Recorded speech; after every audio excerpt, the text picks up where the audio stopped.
Hello, hello. So it is Thursday morning. We are just going to be streaming for the morning today. It is going to be working through the to-do list stuff.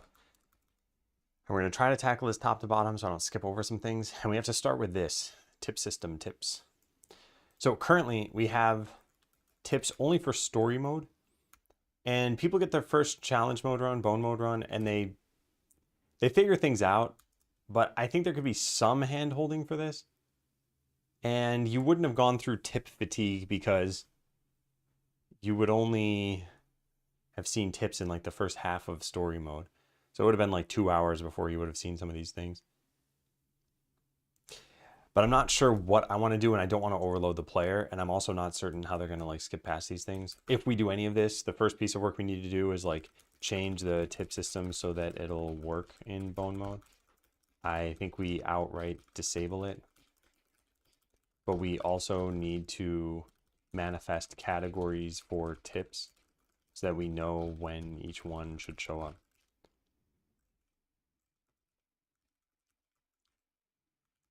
Something like gameplay mode where this shows or something like that.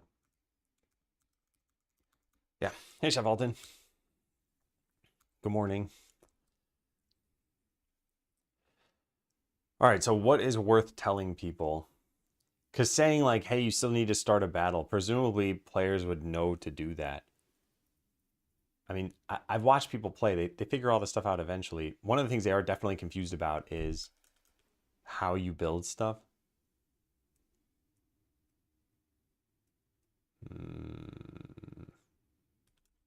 Yeah, how you build stuff and how you level up.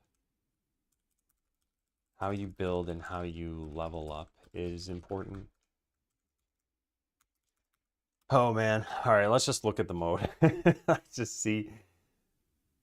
Because I don't know if I just want to have tips for those two things. Like, you start a new game, you would have gone through this. We have nothing here. It just says, welcome to business optimization via new expansions, where we test your business acumen. Choices are randomized. Buildings, town perks, and even adventures may not be what you expect. And then you would not see this note to playtesters. This UI might change slightly, but you wouldn't be able to use it at first anyway. And it says choose a scenario, and you wouldn't be able to use this at first either. This first scenario is intended to help you get the hang of bone mode. It's short and starts you with extra gold. In fact, maybe we should hide these buttons at first. Yeah, you know what? I think that's worthwhile to do. Hide the arrow buttons on the new run screen if you only have the first scenario unlocked. Now, like if you can't change anyway, these just distract people. It probably shouldn't say choose a scenario. Hide choose a scenario as well, or change the text to scenario. Or yeah, just hide it completely.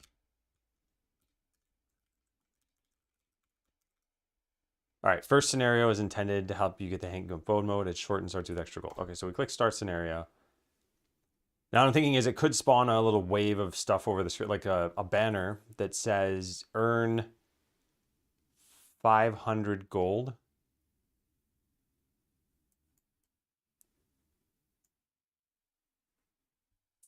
Let's go back to the title screen for a second.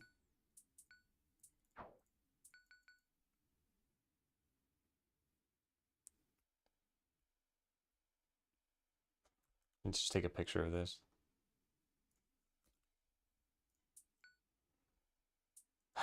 Because one of the things, people might click building and then they won't see the garbage slime and they'll be like, how do I get the garbage slime? Why don't I have it?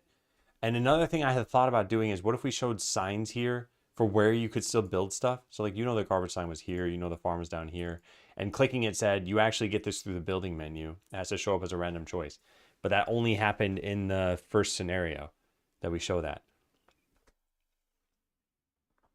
I think that could work, but I don't know if that's confusing. Because you're just going to see this thing glowing here all the time. And I think I have it written somewhere to rename battle perks. I do, but it's apparently not. Yeah, it's apparently not in this document. Oh, that's too bad. Well, I wonder where I wrote that down. I was watching someone play the game. I think it was my friend, and I think he was confused on how to level up. And I wrote this feedback, and I have a note to myself to process it, and just never did. All right, I don't think this is a good idea. I don't think mentioning you start with shops is probably important. This could be, but I think you'll just eventually figure it out that you don't need to buy these.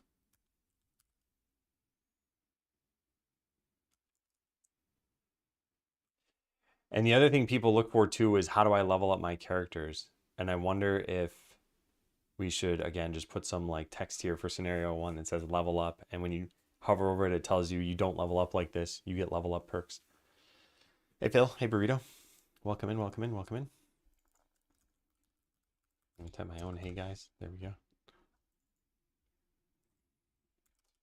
Yeah, I'm torn on this. I wonder if we should just say one thing. Like we pick one of these two things.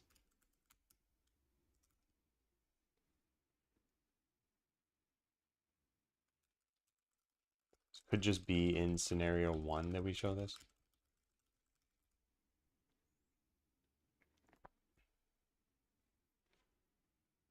Yeah, banner shows across the screen. And it says earn 500 gold to complete this scenario. Hey, Xyletics.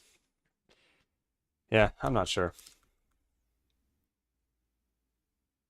Maybe if you haven't built something within like 2 minutes, I could tell you, like, hey, you shouldn't just get town perks and stuff. Because people might hire a bunch of adventurers and then spend all of their money on that.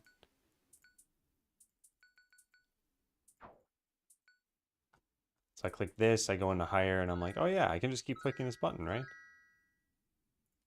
And now you're out of money. You have a bunch of adventure. Well, you're not really out of money. I guess you could also do this though and buy a couple of these.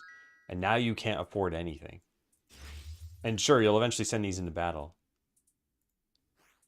But the next button, I guess both of these will light up at the same time. But you're probably gonna be like, oh, I'm getting too much loot. Like, how do I get rid of this potion? Where's the farm? How do I get the farm? That's kind of what I'm thinking. So yeah, maybe if after a minute and doing a couple battles, if you haven't built anything, we should say how to do that. Maybe after a minute of not building,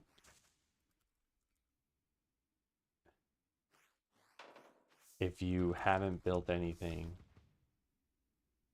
and you battled at least once, we should tell you that you can get buildings like get things like the farm or garbage slime via the build button. Choices are random. And then leveling up. I guess if you have the wisdom sludge, we could tell you how you level up. Yeah. If you have the wisdom sludge, but haven't leveled up, and like 1 minute has passed, tell you about level up perks. Maybe start with a banner with the objective incinerator.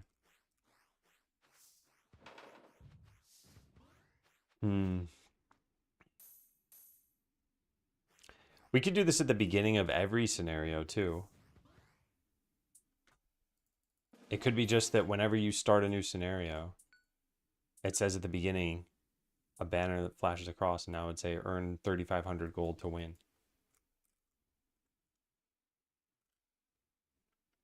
I kind of want to try it.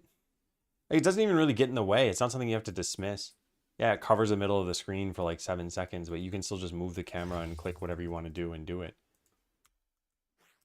I like that idea. Yeah, I think we're going to do this, and I think we're going to do these things, but I think we need to do all of this after renaming battle perks.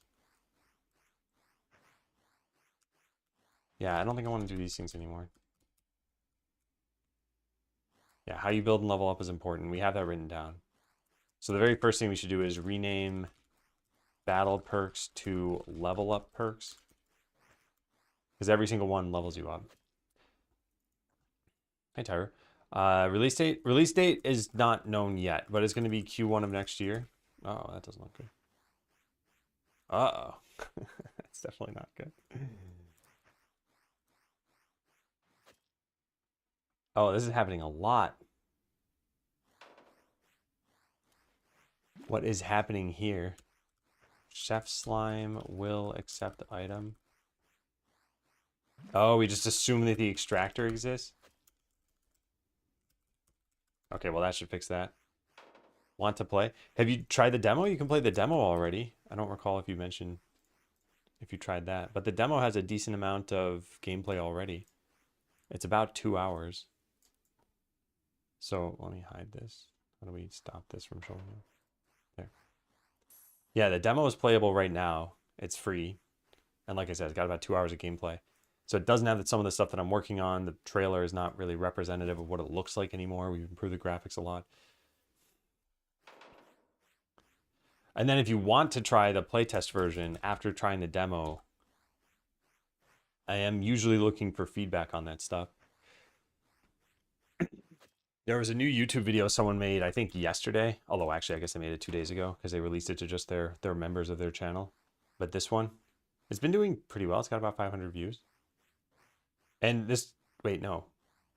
Oh, I was gonna say it's more than 30 minutes long, but yeah, it's like an hour and 45 minutes. Yeah, this was fun to watch.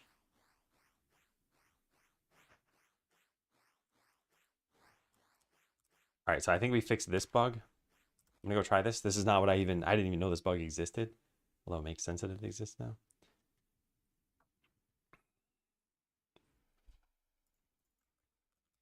Hey, Kevin. Huh.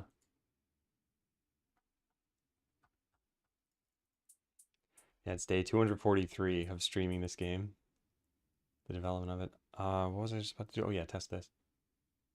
Yeah, so we don't have anything here. We're going to try just dragging an item. And we shouldn't be able to put it onto the chef slime. It doesn't say why. Oh no, that's still broken.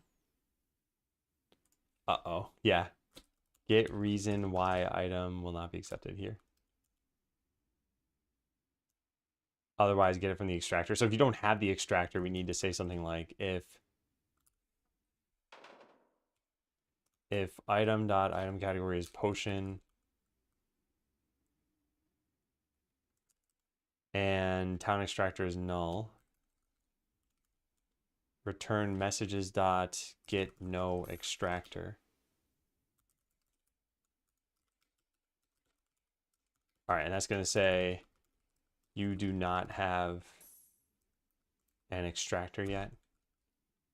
Build the farm or fishing pond to be able to drop off potions.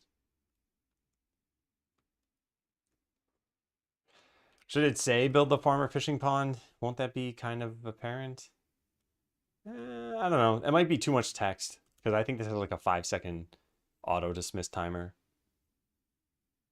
I don't know if you can read that much in 5 seconds. I guess you could just try dragging a potion over there again and it'll just show up again. I'm also not super concerned about this because I don't know how many people are ever going to see this message. Well, let's try it nonetheless. You do not have an extractor yet. Build the farm or fishing pond to be able to drop off potions. So I could verbalize that message knowing that it was popping up. If you hover over it, by the way, it just stops it. So you'll have infinite time to read it. And then if you click it again, you'll just see it pop up again. So I don't think this is really a problem or anything. Yeah. And we got rid of the exceptions. So fix exceptions in Chef Slime.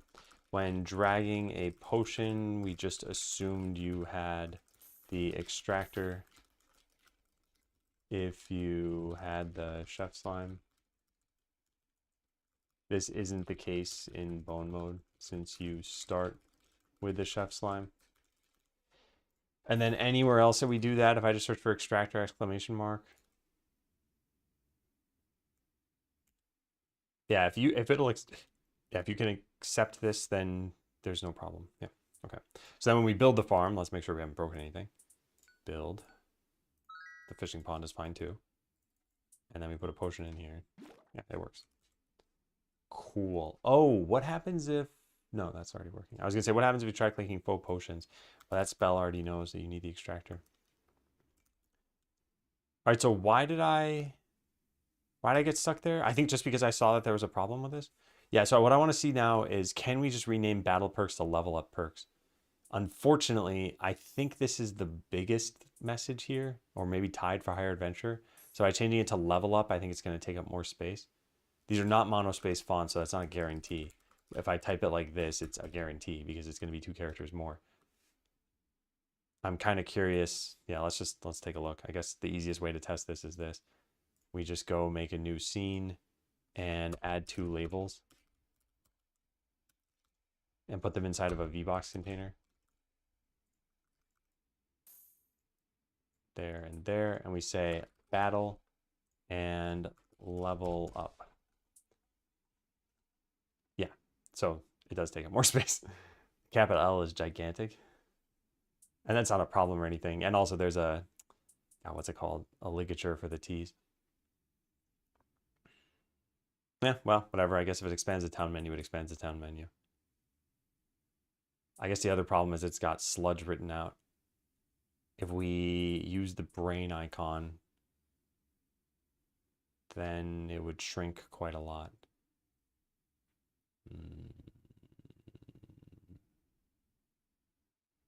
All right. What are you going to do? Okay, let's go into the town menu. And we'll rename this to level up perks. Then we need to search for battle perks anywhere that it shows up. Buy or choose level up perks. I'm not going to replace it in the code. This is weird. The end screen? The end screen, I guess we don't capitalize everything like that. The cost of battle perks, the cost of level up perks is reduced. The cost of level up perks is reduced. Cool.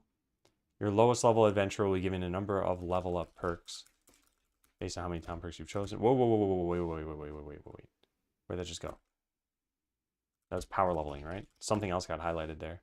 Ah, yes. Your lowest level adventurer will be given battle. Oh, am I searching for battle perks? I am. I should search for battle perk. Yeah. Level up perk cost. Cost of level up perks is reduced. Cost of level up perks is reduced. Level up perks. Whoops.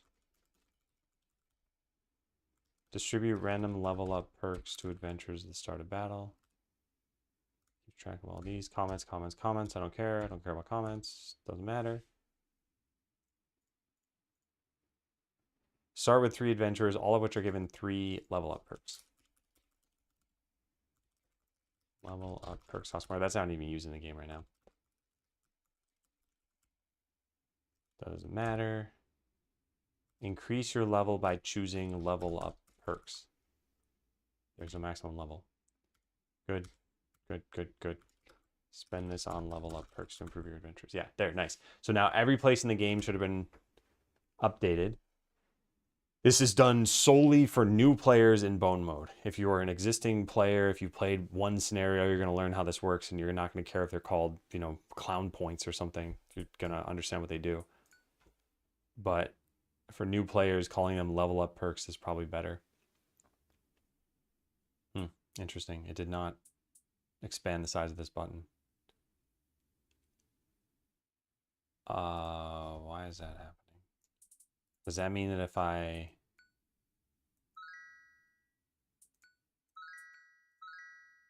No, it does expand the size of this based on how much sludge this costs. So the menu is actually changing sizes. Yeah. I'm not going to worry about that for right now. Hey, Tamao, how you doing?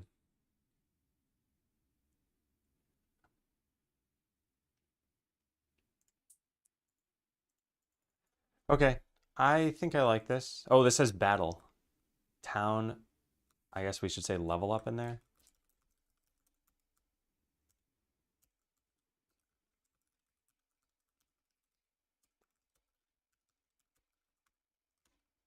Okay, I'm glad I actually looked at that for a little bit longer. It could also say adventurer. They could have been called adventurer perks, I guess.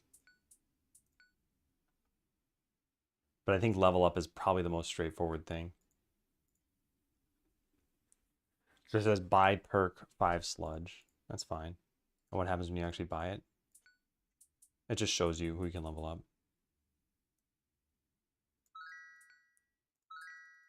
I don't like that this is moving over here.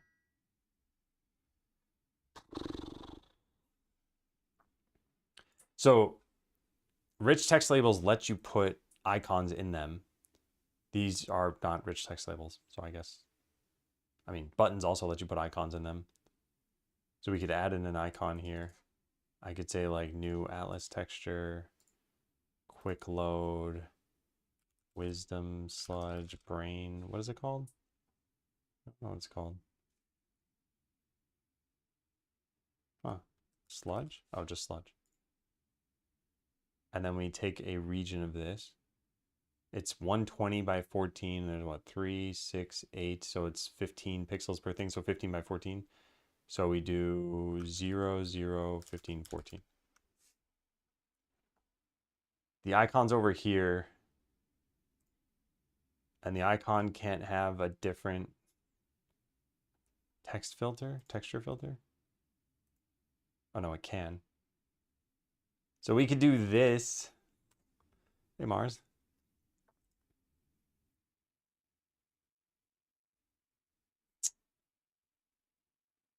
Now we could do this. It's just not going to be obvious. I guess we could put the icon on the other side.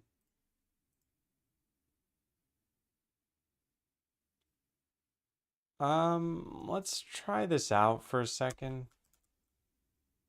Yeah, what if instead of putting sludge in parentheses,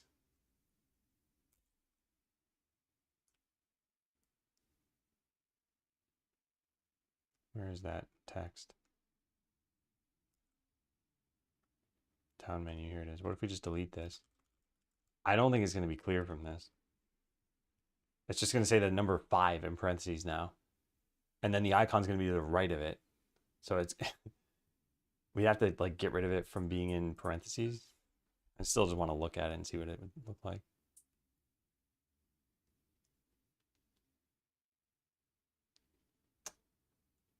I think it looks stupid. Yeah, I want the brain to be inside the button, not as an icon on the button. So as mentioned, I don't think there's a way you can do this because you can't use BB code in a button. So we need to make a custom button that would let us use BB code. That is doable. It's just, it's not worth it for right now. So I didn't just modify this anymore, did I? Town menu, we just changed the name. Yeah, and the tooltip.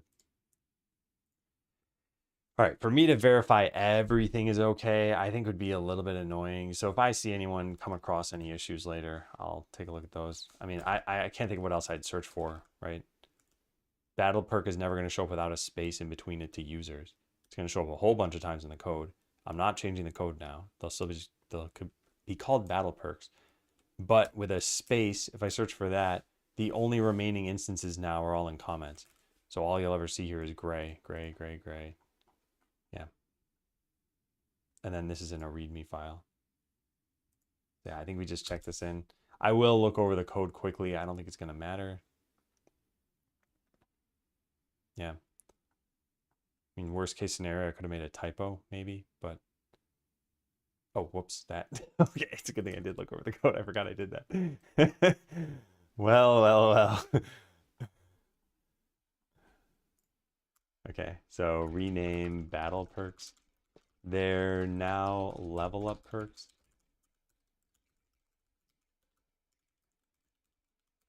This was done to make it easier for new players to bone mode to find out how to level up.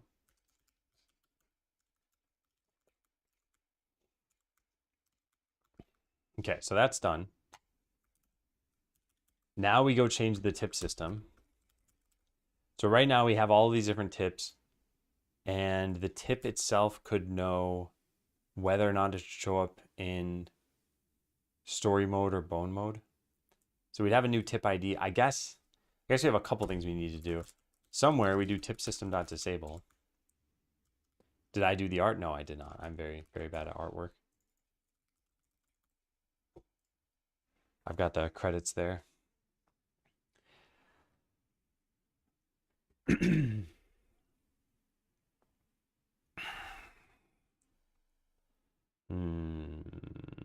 Yeah, I wrote this right here. We don't have challenge mode specific tips, so just disable the tip system entirely.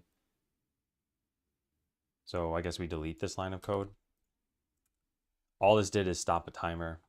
So now what's going to happen is we're going to go through and see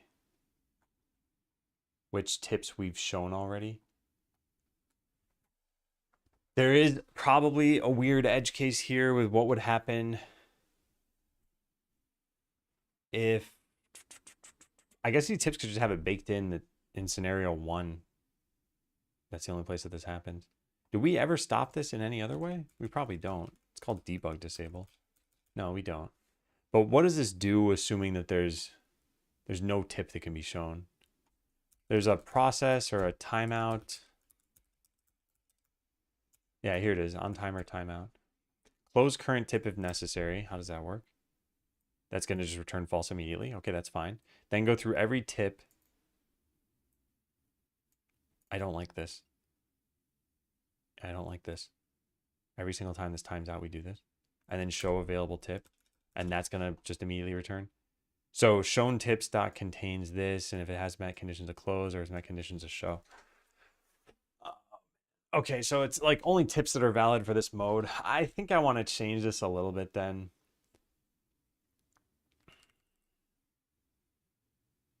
Also, this comment is incorrect. Game started or loaded.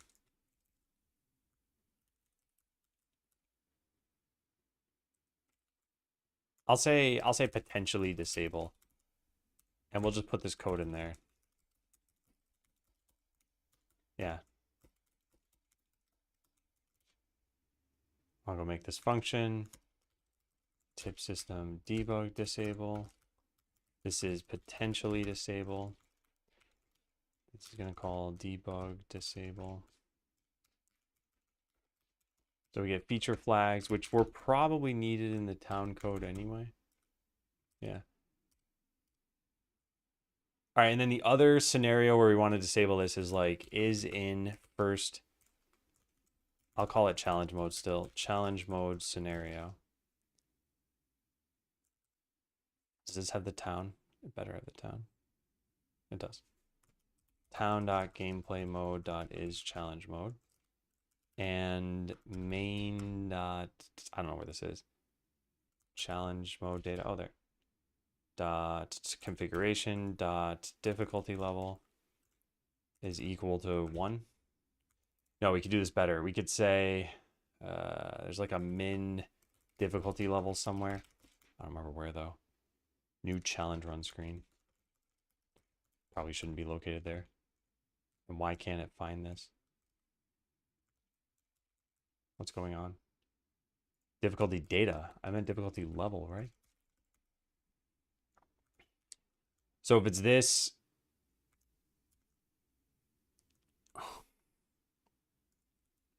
this is not correct. This is that you're in challenge mode and you're in the first one. Is in challenge mode, but not for scenario.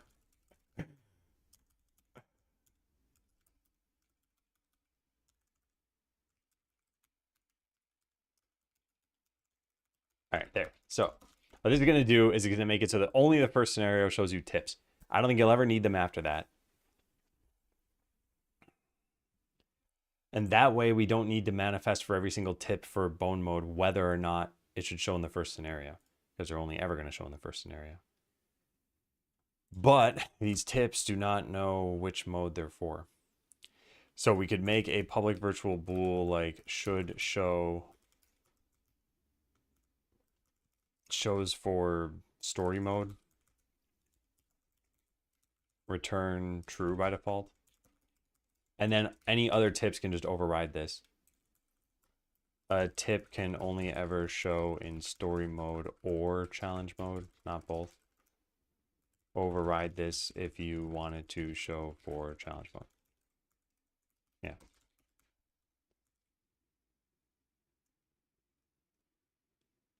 Hey, Meridia.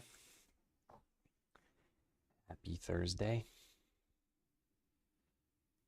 I don't really like this idea, actually. I feel like we should just manifest story mode tips and then challenge mode tips and do it that way. And then the tips themselves don't need to know this. And we could just pull from the correct tips thing based on whether we're in story or challenge mode. How do I feel about that?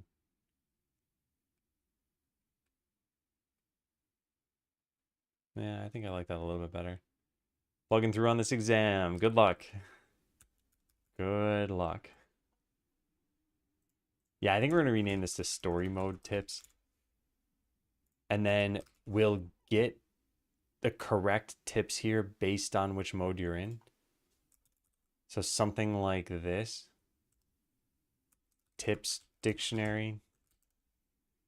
Town.gameplay.is challenge mode. Yeah, so something like that. And then everywhere that we use story mode tips, we actually rename this and then call this story mode tip. Oh, that just broke.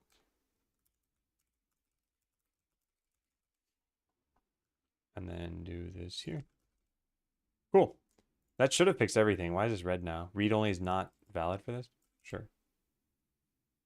And then what? Put this below here.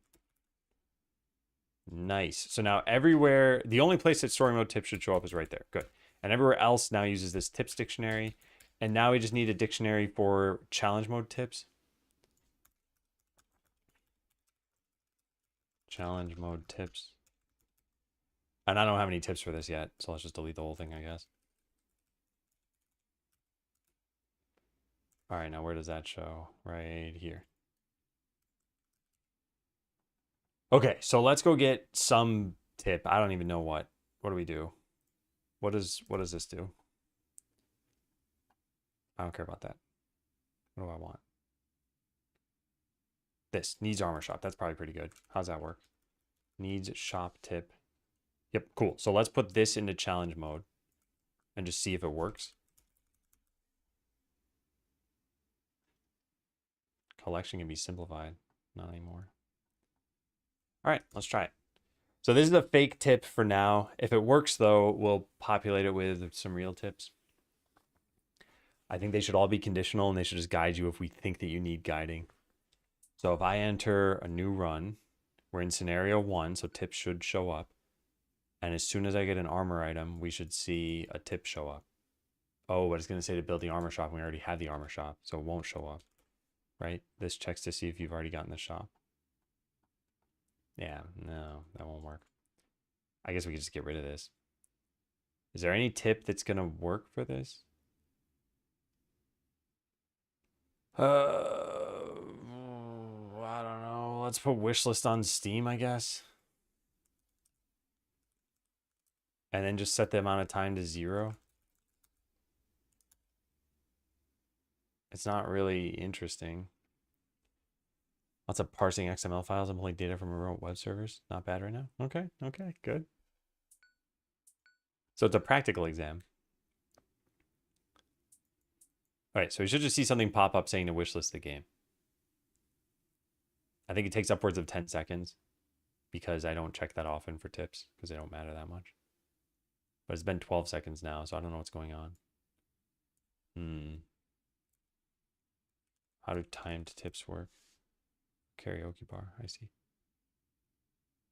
Hazmat conditions, elapsed time, ticks minus start time divided by ticks per second is greater than or equal to this. And town has completed tutorial. I'm guessing that's not true. Can I just check this again? It's probably going to break in here. I have to give it upwards of 10 seconds again. But it's not doing anything. I wonder if it thinks that it showed. Oh, maybe it's in the save file? I don't actually know. cmsave.json. Tip. Shown tips nothing. What is going on then? Maybe I'm disabling this thing at the wrong time. Potentially disable. Let's put a breakpoint here and just restart this.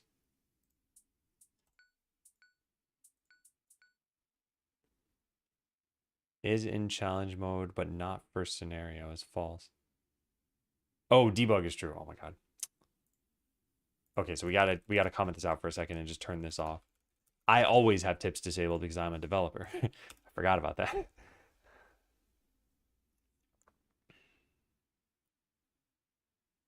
Yeah. So now we should see the wish list tip when we start this up, right?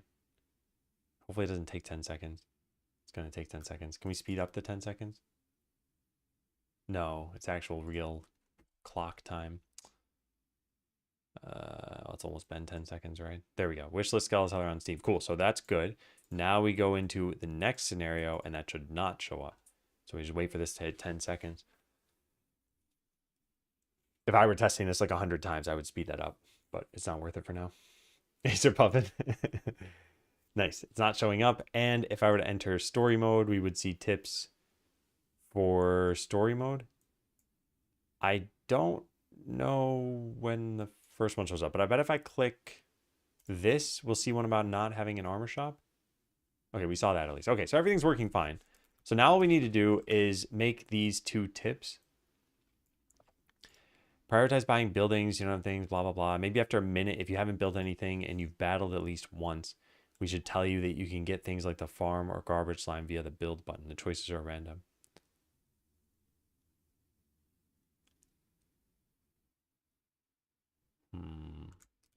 I mean, let's go start coding this. I don't know what the wording's going to be on this. Yeah, so we need a new tip ID. We could say like challenge mode build tip. And then go into here and put this here. It is not a timed tip. It's just going to be called challenge mode build tip. A.k. And just delete this stuff. All right, so what is this one closest to?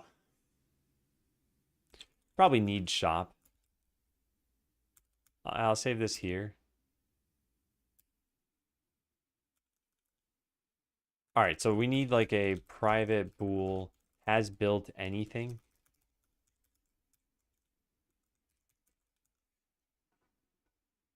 So built a shop. Oh man, has built anything. We don't have a has built anything, do we? No. Maybe we kind of sort of do in the form of this. Does this have this will probably work, right? Chose perk. Yeah, this will work. So we need to get that. town.ui.townmenu.build tracker.chose perk built something.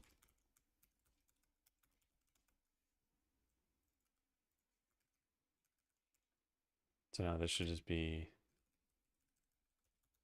shouldn't say it has built anything, it should be has built something. We don't care about this.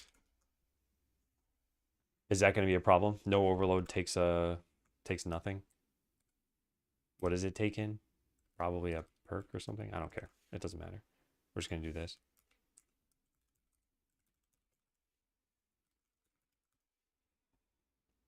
What is bone mode? It's what I used to call challenge mode. But there's the command fully explaining it. But yeah, it's what we've been working on for the last like 3 months. So I think you have seen it. You just don't know the new name. All right, so now the string. The string we need here is going to be whatever's written here. I'm just going to copy paste this for now. But it's not going to make any sense, and we need to fix this. There. Then from here, we return messages.getTipMessage. Has met conditions to show as you haven't built anything. And the time, why is this a question mark? Why is that a question mark? What? Shop tip?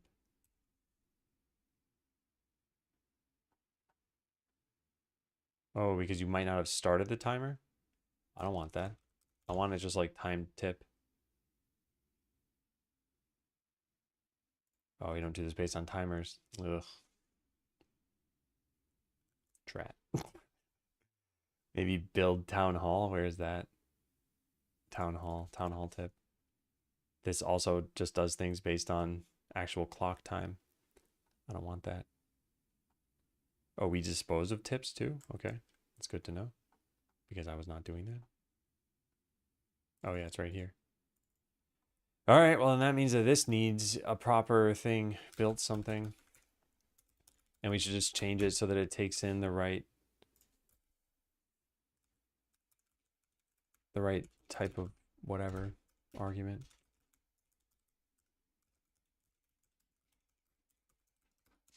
All right, there's that. So now we subtract it here. Town.ui.menu.build tracker. We don't save the town when we need to do that. Town is capitalized. I could have done that. Yeah. Hazmat conditions are closed, that you built something, so you know how to build something. Although there is a okay, there's a problem here. There are certain things that anyone would think is a building, like a warehouse or the farm. But the garbage slime we classify as a building, but you wouldn't necessarily say it's a building. You might think it's an entity. So there are people who do, we would not show the tip to those people because we don't know that they even want to do that. So, yeah, I don't know. All right, well, we still need a timer in here somewhere. And what, none of these things use timers? Can I just do copy path to file, CD into that? Whoa. And then search for timer. Challenge mode build tip. Tip system. Need shop tip. All right. Yeah, all right, fine. Well, then this should be done in initialization. Timer equals town create. I'm gonna set this to 60. So now there's no question mark here. There's no question mark there. This should be set to something like that. So timer.time left is less than or equal to 0. And we don't need this. Okay, so how is this looking? Let's take a look through it. On initialization, we listen for building something and we start a timer for 60 seconds. Then we'll show this tip if you still haven't built something after 60 seconds. And we won't show this tip if you've built something. Doesn't matter how long. Then we dispose of it correctly. Yeah, this looks pretty good. Okay, typical. So now how does this message look? You can get things like that. This is stupid. All right, so you have not built anything. No, that's kind of sounds like you did something wrong. To, how do I say this? To get, I don't know what to write. Hey, Goose. So the thing is, I want to say something like this. You can get buildings like the farm or garbage slime via the build button. The choices are random, but I don't want to call the garbage slime a building. It's I get that we're doing it in one case, but not in another case. Maybe that's fine. The build perks. Is it build or buildings? What does it say? It says build.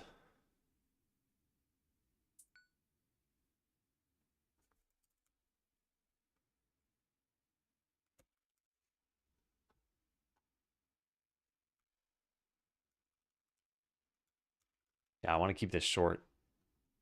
All right, well, then, yeah, let's just try this. All right, so I'm going to just restart everything. So if I did this correctly, then we'll just test it out. But we should see this tip show up after 1 minute of not building. So I'm going to start a new game. We're on scenario 1. And this time, it's not going to be clock time. So we don't need to wait a whole minute. I can just speed this up.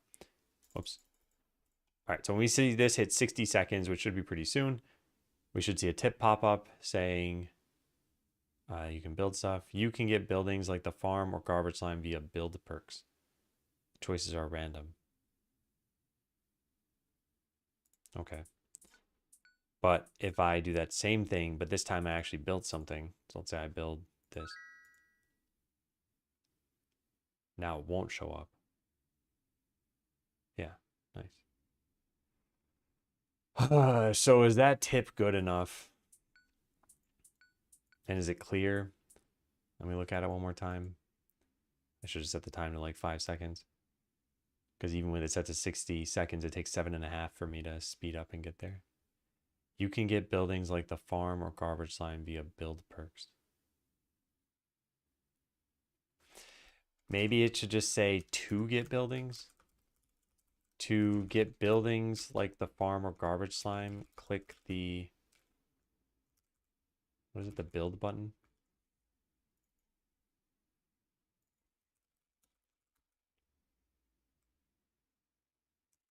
Oh, yeah. Well, it's better than nothing. Let's start with that. So this is technically done.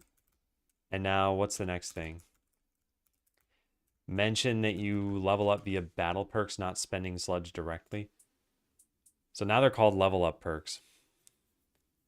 So we can close that. So if you have enough wisdom sludge, and I was thinking if another minute passes, then we can tell you how to level up. I think it's going to be apparent. You click buy perk.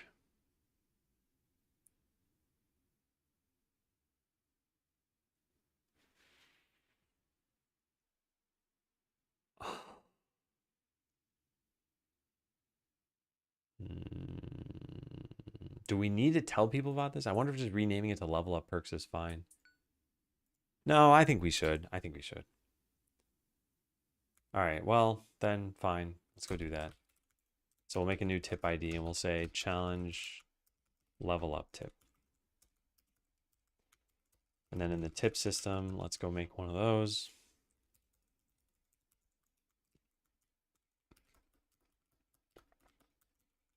Okay, and then we'll go do this. Whoa, what is going on? Okay, so what are the conditions for this? You have enough wisdom sludge, but you haven't leveled up, and it's been about a minute. So it's been a minute. You haven't leveled up. That comes from battle perk choice tracker. Chose perk would be leveled up. There's probably already an event for this. Didn't we do this already? Spend sludge tip. Yeah, here. Unlocked chef. Has spent sludge. Oh, interesting. We figure out if you've spent it by just tracking if it's changed, not by tracking whether you've leveled up. That is quite interesting. Yeah, that's quite interesting because we have leveled up, assumedly. Adventure guild level increase. We don't have it. Huh. Hey, Leftist, thank you.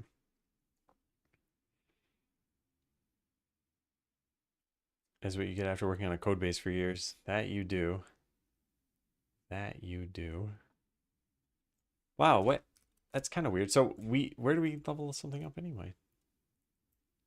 Debug level up adventurers, calls level up adventurer. And yeah, sure enough, it doesn't emit an event. Wow. But we can figure out now if you've leveled up, so we should just do that. Yeah, so this is leveled up. This would just be renamed to has leveled up. This gets removed. That's good, but you also need to have enough wisdom sludge. And it needs to be 60 seconds after you've gotten enough wisdom sludge. I got to think of that too. What kind of mic am I rocking? I've got it in the specs spreadsheet there. It's a CAD U37 or something like that. Where is it? Yeah, CAD U37. But I got this in 2015. I don't know if it's still a microphone I would suggest. And actually, I just took it from a friend. He let me borrow it, but then he never asked for it back. And I did bring it up to him. I'm like, hey, do you want your mic back? He's like, nah, I don't care. So I didn't steal it from him, but he might have gotten it earlier than 2015 is what I'm trying to say. So this is a possibly more than 10-year-old mic. CAD U37. I wonder if there's like a Wikipedia page or something. One of the nice things is if you like how someone sounds through the stream, then that's kind of your proof that at least it can sound like that for you too. So I guess if you're happy with the sound, you could get this. It wasn't super expensive either. I think it was like 30 bucks back then. What is it now? U37. It's like $40, $30 there. Whoa, what is this? Do they have like a they have a camo mic in case you're trying to record from a bunch of bushes in the woods or something? Why would they do that?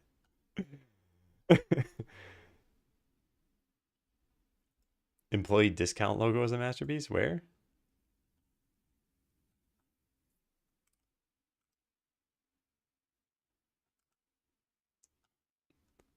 I'm not sure what we're talking about.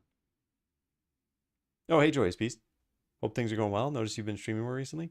Yeah, I've been trying to. Well, okay, so my original schedule was Monday, Wednesday, Friday. And then I added in, I think, Tuesdays and Thursdays, but just in the mornings. And I think I did that a few months ago. Hey, Raimu. How made the mower sound so good? Yeah, this is the same mic that would pick that up. Those were the days. Have you heard someone built ChatGPT in Minecraft? I read something about this. Yeah, and that token inference took like 16 hours or whatever. Not token inference, just inference. All right, so this is a little bit simplified. I need to know that you've gotten enough wisdom sludge and you know how much it costs. So I guess we keep track of this. You at least start with the chef slime, so that's good. Alternatively, what we could do is we could just check every once in a while. Like every 30 seconds, we just see if you have enough. And then we start another timer. And if we know that you've never leveled up, it would be fine. Yeah. I kind of like that idea. All right, so this is going to be renamed to wait timer. Whoops, I accidentally put an S at the end. That's going to be wait timer, and this is going to be like sludge check timer. So we're going to make one of these, and we're going to check every, I don't know, 30 seconds. Doesn't really matter. And then 30 seconds after that, we're going to tell you. That's kind of stupid. Maybe we set it to 45 and 15. Okay, so when this thing times out,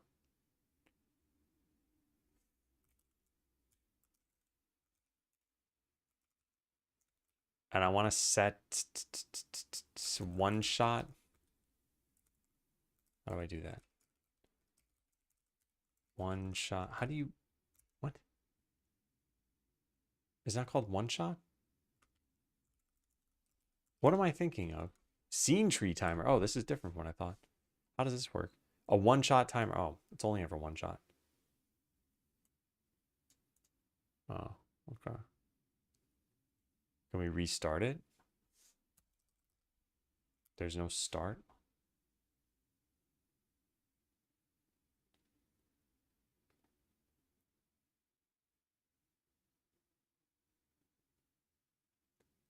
Timer will be dereferenced after its time elapses. To preserve the timer, you can keep a reference to it.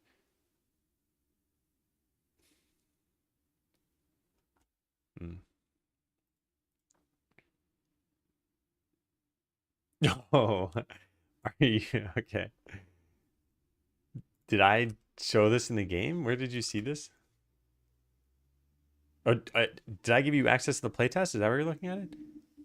Because yeah, I added an icon for this recently, but I just didn't push a new version. All right, I don't know how I want to do this then. I guess you'd have to make a timer. I'd have to add it somewhere. I guess I'd add it to the town. I don't want to do that. Yeah, and there's no way to restart the timer or anything, is there? No, there's no start, restart, set. No. It's in the playtest. Gotcha. Yeah. Okay. Yeah, sorry. I was a little confused because the employee discount thing, Leftist had just asked about the microphone, and there's an employee discount that's mentioned in that spec sheet. And I was like, is there a picture in there that you're seeing? Oh, yeah, I know what you mean. I mean, we could just recreate the timer afterward. Yeah, I guess we could do that. Hey, Sternblade, how you doing? On sludge check timeout. Yeah. I'm going to code this in a really weird way, but hopefully it works. So if town dot, do we have what? Sludge? Is it sludge? Sludge. If town dot sludge is greater than or equal to however much it costs, how do we figure out how much it costs? We put it in the town menu, so we must be able to figure this out. Right there, cost. What is cost? Perk tracker choice, cost of next perk. So this, we need to know that you've bought the perk, not that you've chosen the perk.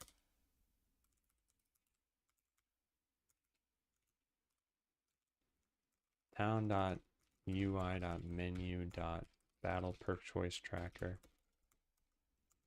So if you have enough, then we start the wait timer. Otherwise, we create another timer and set its timeout again. That's kind of stupid.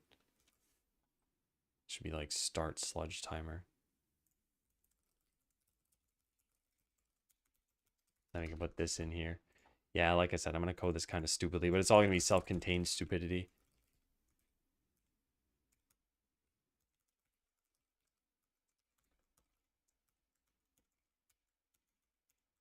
And I'll just write here, we're using scene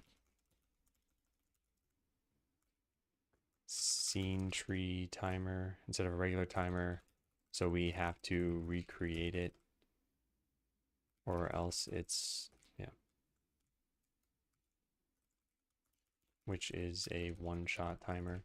So we recreate it to restart it. Okay, so now we have the wait timer. We don't need this here. And we're going to set it to 45 seconds, I think, or maybe 50 seconds or something. And then when this thing times out, so now this is not guaranteed to exist.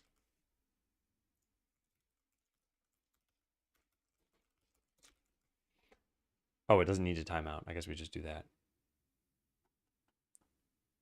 All right, have I coded this correctly now? Let's take a look. No, this is wrong. This is chose perk. We want bought perk. And then that takes in something different. Takes nothing.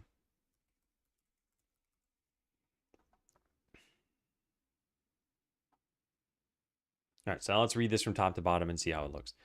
We initialize this tip by listening for whether or not you've actually leveled up, and we immediately start a timer. This timer goes for 15 seconds, and when it times out, it goes into this. It'll check to see, do you have enough wisdom sludge? If so, it will start the wait timer. And if not, it'll check again in a bit. Then our tip system is going to check if we've met the conditions to show, which is you haven't leveled up and that the wait timer has actually expired. This then should not happen here. This should check to see and the wait timer is null. If wait timer is null. Could I have just said question mark equals? Wait, we're not, this shouldn't matter. It has to be null because we'll never hit this again. Yeah, so now this will never time out again. So anyway, we start the timer. We check this. We make sure you haven't leveled up. You can close this if you have leveled up. Dispose of this correctly. Yeah, nice. I think this is good. So now we just need to change the tip string here. What should this say?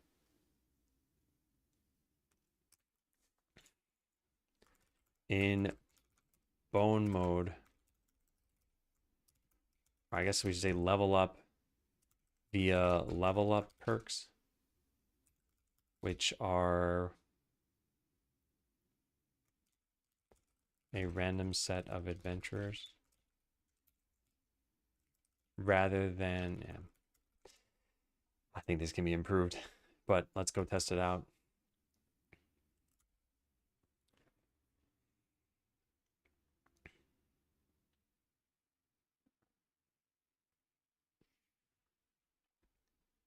Okay, so imagine we're a new player. We start this mode. We have no idea what's going on. I'm going to like thoroughly speed things up. So we're playing. We're like, okay, let's send an adventure into battle. Great. And I'm like, oh, okay, I'm getting items. Cool. How do I get the garbage slime? Oh, there's a tip. To get buildings like the farm or garbage slime, click the build button. The choices are random. So I click build, and I'm like, yeah, I'd like to level up. Let's get the fishing pond. So now I have the fishing pond, but I still don't have enough sludge to do anything. So we're going to send our adventurer into battle over there. And as soon as they catch a fish, it's going to kick off a 45-second timer. Yeah, so there. So at about the 5-minute mark, thereabouts, it should now tell us how we can level up. It has not. Oh, there it is. Level up via level up perks, which present a random set of adventures. Hey, Cuttlefish. So I'm going to click this, and we're going to level up, and it should hide that tip. Yeah, nice. All right, so that's decent. I think this text could be better. Maybe like you have enough wisdom sludge to level up. Do so via level up perks, which present a random choice of adventures. Yeah, that's probably better. And then what does the other tip say? It was like, you can build. It didn't say to build. It should probably tell you to build. I don't think you're ever going to play a challenge and not have a building. You could, obviously, but you shouldn't. Where's that challenge mode build tip? To get buildings like the farm or garbage slime, click the build button. The choices are random. The choices will be random. The building choices will be random. Yeah, that's probably better. And then what's this one say? You have enough wisdom sludge to level up. Do so via level up perks, which present. Do so by buying a level up perk. Oh, I think via level up perks is fine. Which present a random set of adventures. Which will present a random set of adventures. Yeah. Okay. So now we just need to test what happens when you do this automatically, like yourself. So I'm going to go buy the farm there. And then we're going to give ourselves the wisdom sludge and just level up automatically like that. So now we should not see a tip telling us that we can level up because we already did.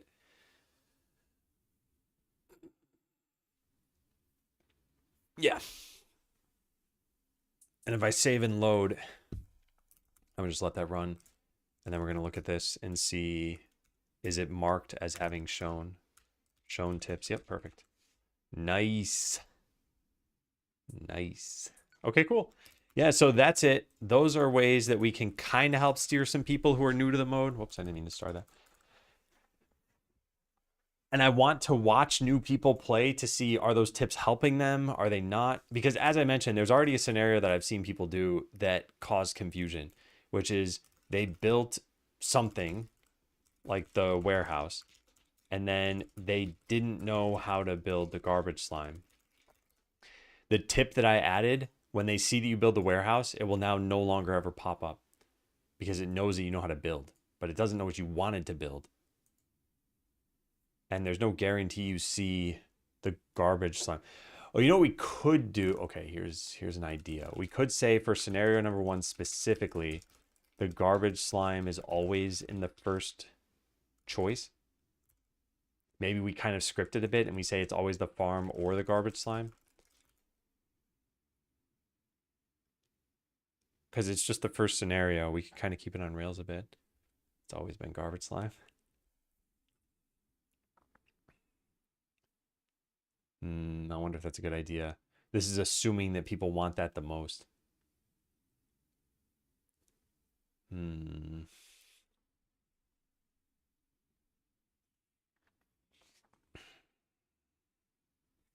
Well, let me list them all out. We have the enchanter, warehouse, garbage slime, farm, pond, and treasure room. If I were a new player, I probably want these. And then maybe that.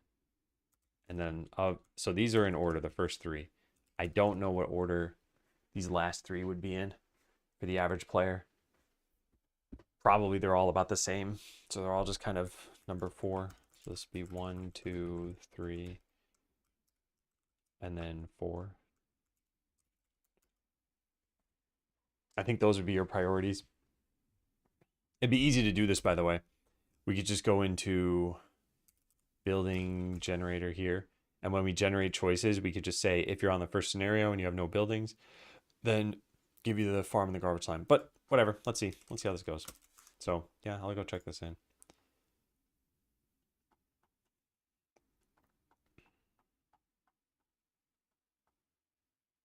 No, this is not needed anymore.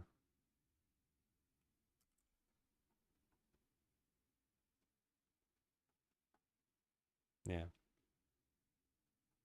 Then this is definitely needed. That didn't work. Where'd that go? There we are. All right, not too shabby. Add tips for bone mode. These only show for scenario number 1, where we assume that you're still learning the game. There are only 2 tips, one for building and the other for leveling up. We could always add more though. So yeah, I think that's a good start. Okay.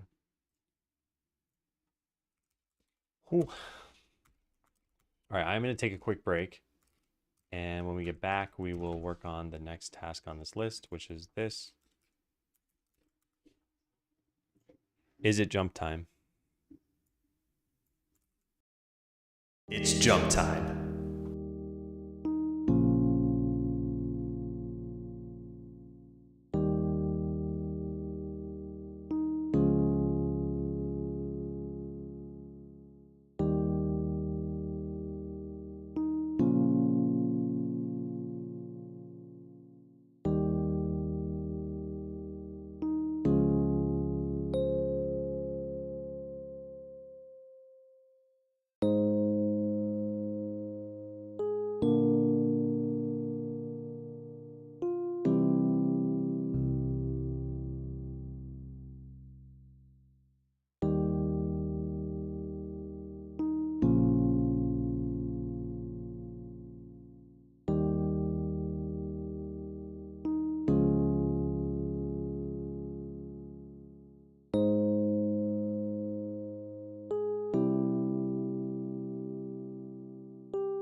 Good job, A.K. Close the game.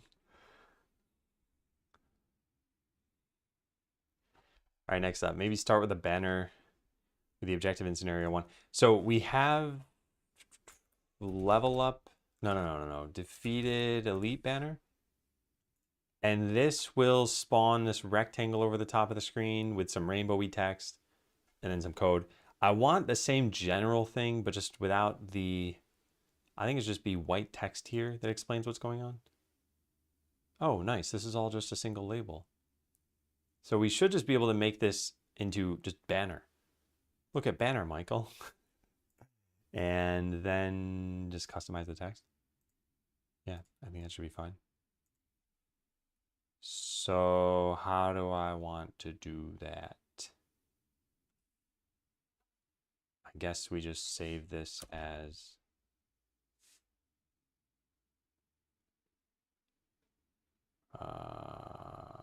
banner. I don't know. I want to move this first of all. So where is it now? If I search for defeated elite banner. Just currently in scene/UI. I want to move that somewhere else. Scenes, UI. Buttons, debug, skills, treasure. Okay, let's just make a new thing called banners here. And then let's move that. Move to banners. I could have just dragged it, but normally I don't search for something that shows both the folder and the name of the thing. Then we go change this to be in banners. And then we save this as just banner. We call that banner. And then I open up, I guess I just delete this.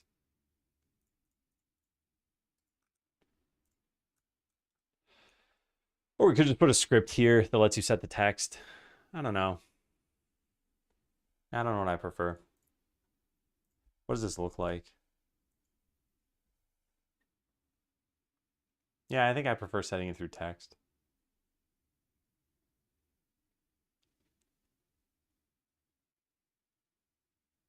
Yeah, setting through code, I mean. I mean, have the localized stuff directly in there. But then you wouldn't be able to see what this looks like. No, fine. All right. It doesn't really make a difference either way. So we delete this so that it can inherit from the new scene. Delete. X out of that. Don't save. Click this. Click that. Done, done, and done. All right, so this text needs to be what's in here. But in here, we're going to say something like title and set via code. And then override this for here. Wait, if it's all set via code anyway. Hold on a second.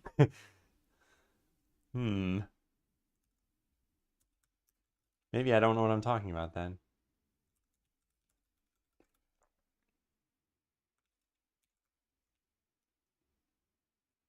We get the rich text label from here and then we set the text like that. This is also kind of dumb. And it replaces set via code? Oh, God. Oh, no. I don't like that. Yeah, I don't like that.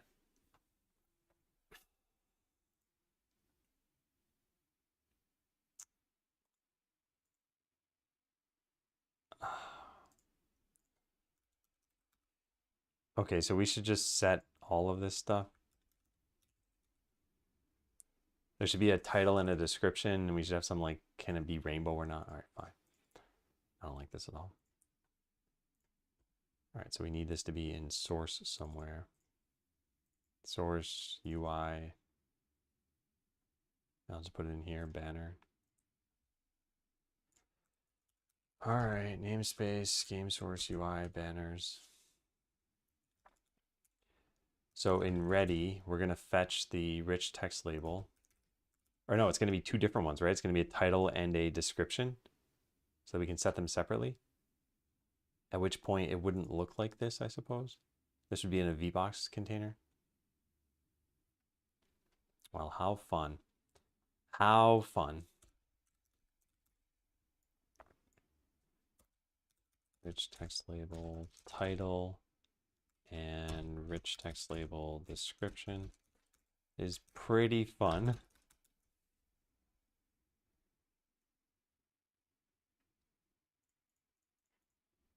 Okay, so now we got to go fetch both of those. Private rich text label title and description, and then go fetch both of those things. Public void init string title, string description, and like bool use rainbow. Make title rainbow.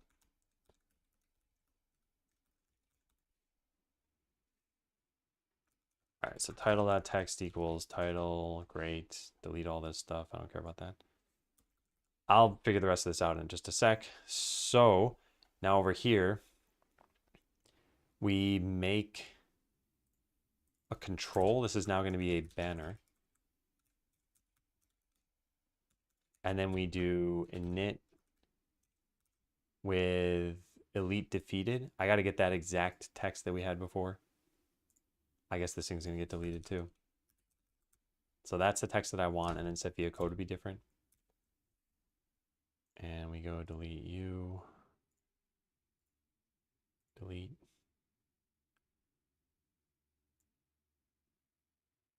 Right? Yeah, because we got to customize it anyway. And now this doesn't need a rich text label here. Oh God. That deleted the track. Drat. This is a modulate. What is this doing? It's making it fade in. Why? I guess this can just be on the VBox container now. Should work pretty much the exact same way. Unfortunately, there's no easy way to change that, huh? So I guess we add a track, property track for the VBox container, modulate, and then copy these things into here. I want them to be at the exact same time though. How do we do that? I guess we just figure out what time this is at. 2667. There. So now they should be identical such that we can just delete this. And then delete this. And there's our banner. Now we have to customize its text. So banner.init, the title is going to be defeated elite. Or elite defeated. And then the description is going to be this. And it's going to be in rainbow. We don't need this here anymore. Object is required. Then we plug all this in over here.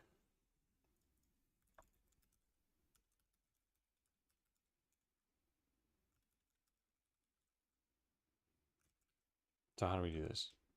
Center. Font size equals 96. Bold. And then whether or not to include the rainbow opening tags. Rainbow opener. Rainbow closer. Cool. So now rainbow opener. Nice. All right, then weirdly there's this there. It's a new line that is tiny. That isn't going to work anymore. Yeah, that's not going to work anymore.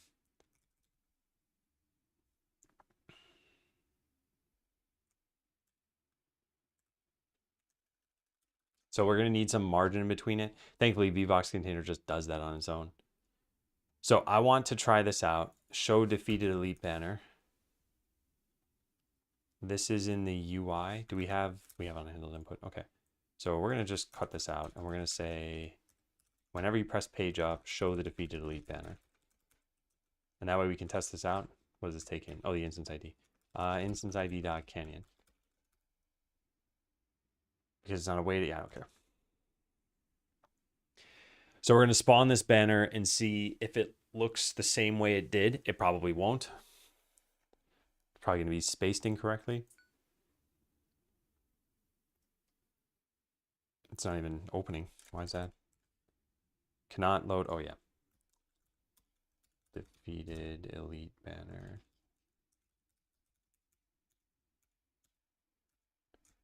Where is this here? I guess it's called banner now. And this is just banner.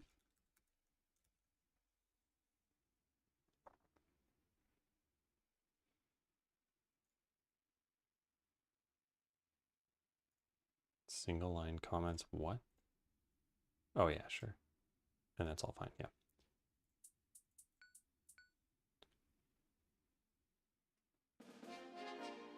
It's beautiful.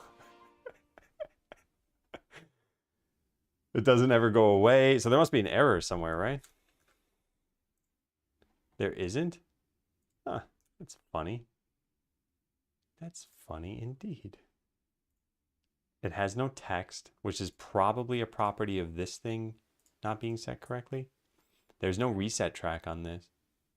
Don't we need to initialize this with a reset track? How do we do that? Huh. I don't know. Add property, VBox, modulate. Hey, pickle. So I guess its reset is going to set this thing to 1. No, not time, value. But that on its own isn't going to do anything either. Game is so relaxed, yeah. Title. Description. Oh, I see the problem now. Both of these, by the way, are set via code. So we should maybe just say set via code. This is not taking up the full space. Now it is. And then these don't have fit content on them. And now they do. And that should look a lot better, I hope.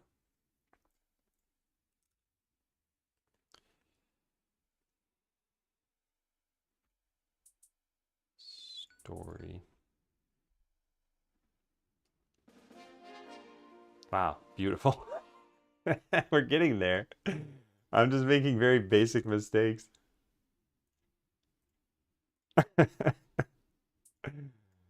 Oh, man.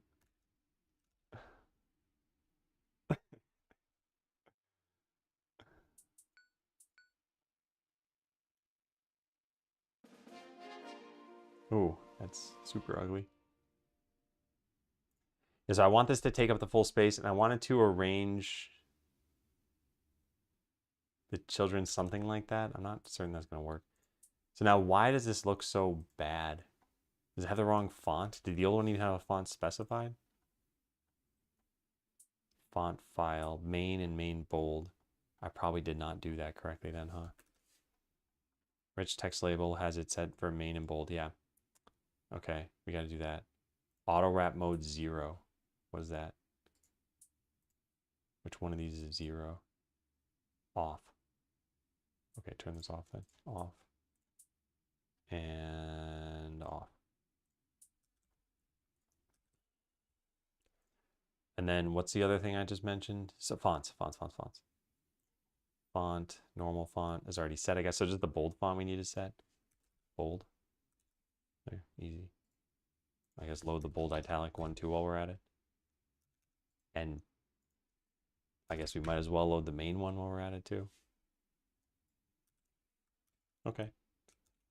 How are we looking now?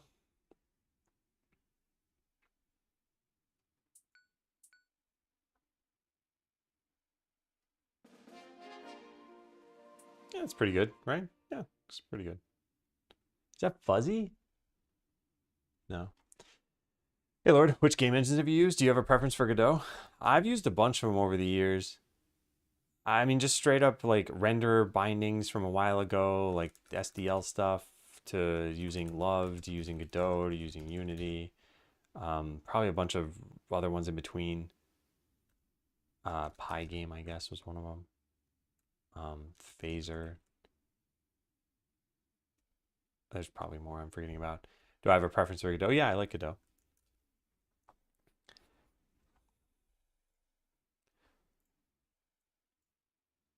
I think it does a pretty good job at 2D stuff. I haven't used it for 3D. And it's open source, which I think is nice. Because I've contributed a couple little things so far. I mean, nothing major. But I like that I have insight into what's going on and how things are being done too, so I can just get answers myself. With something like Unity, it'd be much harder to figure out, like, is this even a known issue? Can I fix it? Is someone else going to fix it? Did you like Love? I assume not, since you don't like Lua. As an engine, I thought it was okay. Yeah, I don't tend to like Lua. The last time I used it was actually using Moonscript. And I made a game. It was pretty fun. The game's name made no sense. It was called Tackle. I don't know why. Yeah.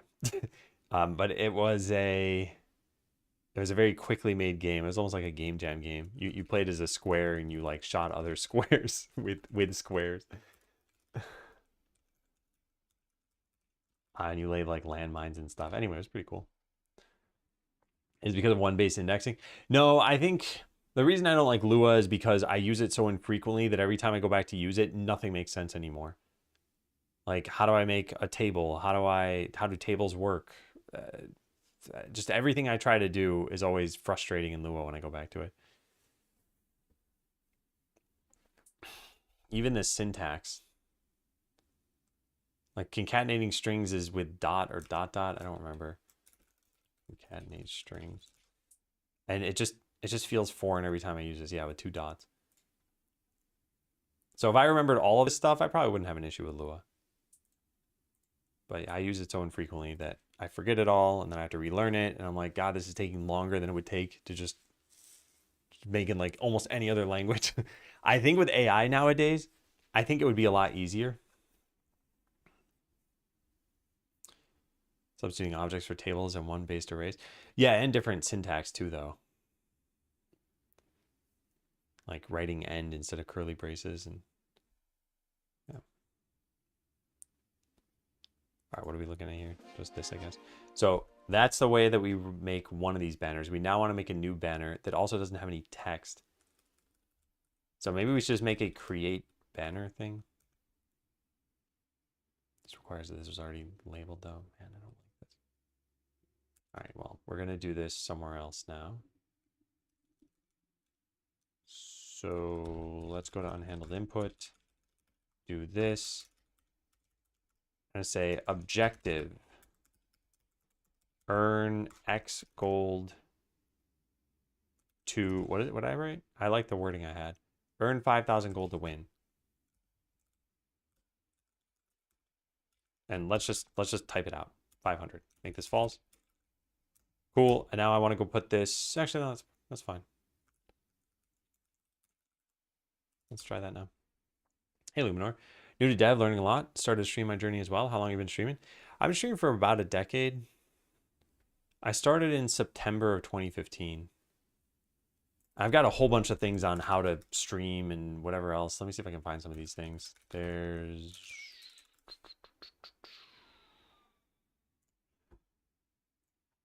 Love searching for things. That even though I type stream, it doesn't show up. Yeah, here. Okay, here's one of the things that I made that you might want to take a look at. And then the next thing that might be helpful is, where was that? I think I reference a blog post in here. No, I don't. I don't know where that is. Maybe it's over here. Yeah, here it is. Yeah, I suggest taking a look at these things.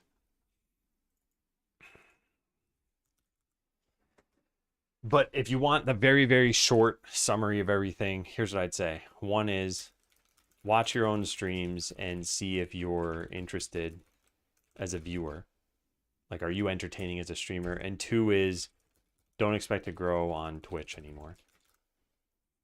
The category is not very big. I think Twitch itself is not necessarily growing, or at least not like it used to. If you look at software and game dev right now, it is about 2,000 people watching. It's just not a very big category. And it's mostly concentrated in the higher view channels. But with that said, I think there are a lot of benefits to streaming, and especially when it comes to software projects. It's like it'll probably keep you on track. You'll get community involvement a little sooner than you might have. All right, so I have started this up. Let's see if this is working now. Okay, I don't like the random colon there. I also think that the font size is a little too big. And I think this text shouldn't be it shouldn't be white.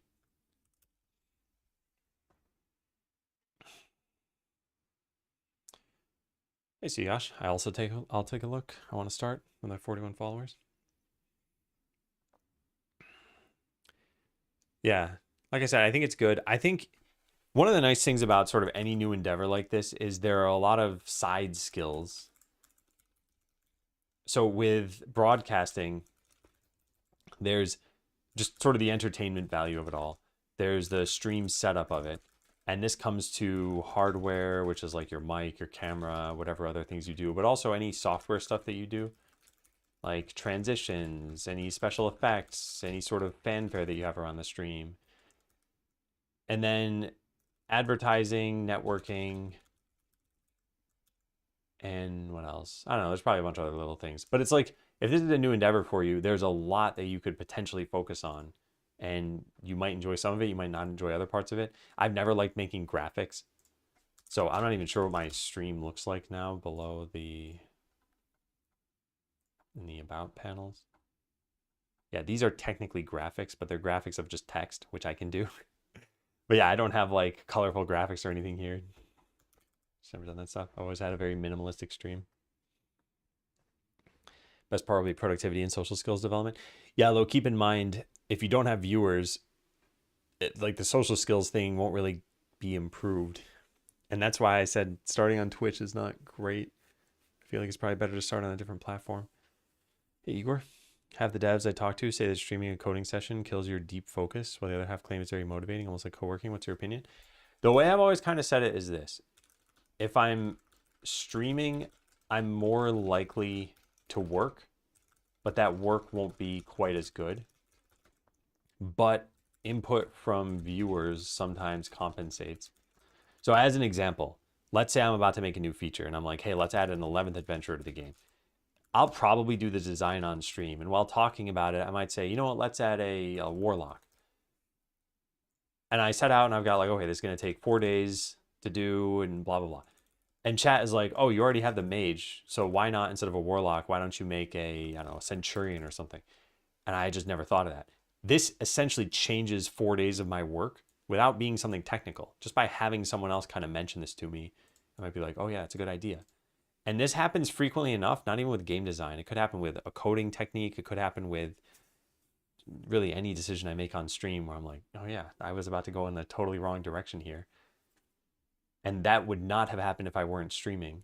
So how many decisions in the game got better as a result of someone just chiming in with an idea at the right time? So yeah, overall, I think it works out to be better. Otherwise, I wouldn't be streaming, right? Like, I'm not doing this to make money. I'm not doing this to really market the game too much. So I've got to be getting some benefit or I wouldn't be doing this. I think the other benefit is I get to keep my sanity. I'm at least talking to people, even if I don't get to see those people. Okay, so I don't like this. I think this looks kind of stupid. Because the only other time you would have seen a banner like this is when you win something. And this is not saying that. I guess what we could do here is we could just hide the titles and just say let's do string.empty. I think this is going to be improperly vertically aligned now. I'll take a look at that. After 10 years, how many subs have you managed to get? It's varied a lot over that time. I think I'm currently sitting around like 100. Yeah, 124. I would not start streaming. I mean, I know you said you want to do it for fun, but I wouldn't start streaming for money or anything. And if you do want to stream for money and you want to be in tech, you would not be coding. You'd be talking about coding. Very important distinction. Yeah, sure, Igor. Doing an MMORPG. I think I took a wrong turn here since I'm new, but it's fun. An MMORPG. Is this like your first game, or is it something you've been working on games for a while?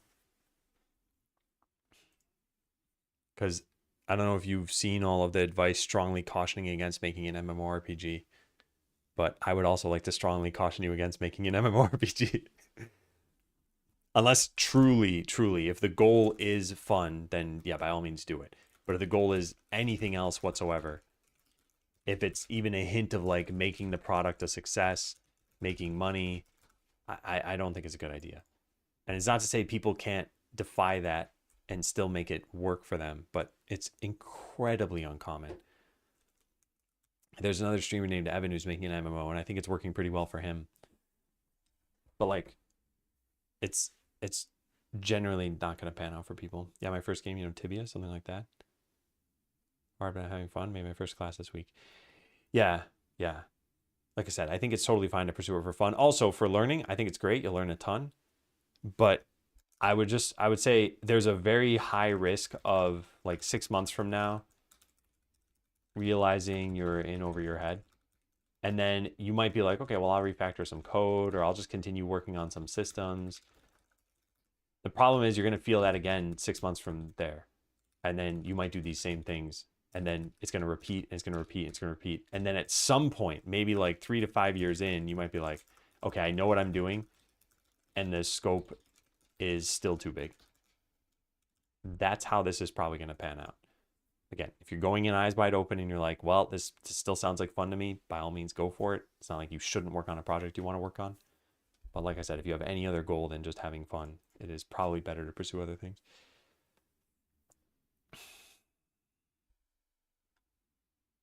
And hey, Guto. Welcome in. Okay, so now we just have the description here.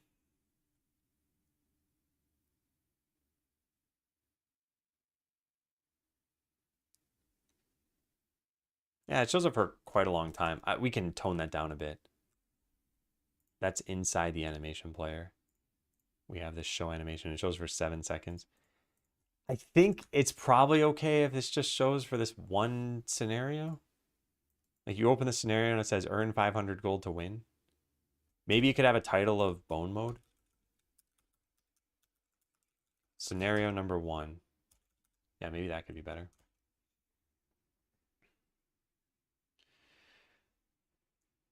Bar attacking, etc. Yeah. Yeah, by the way, the other thing to consider, and I think if you're new to game dev, this might be a bit of a surprise, but games are really at a high level a combination of two things. There's systems and there's content for those systems.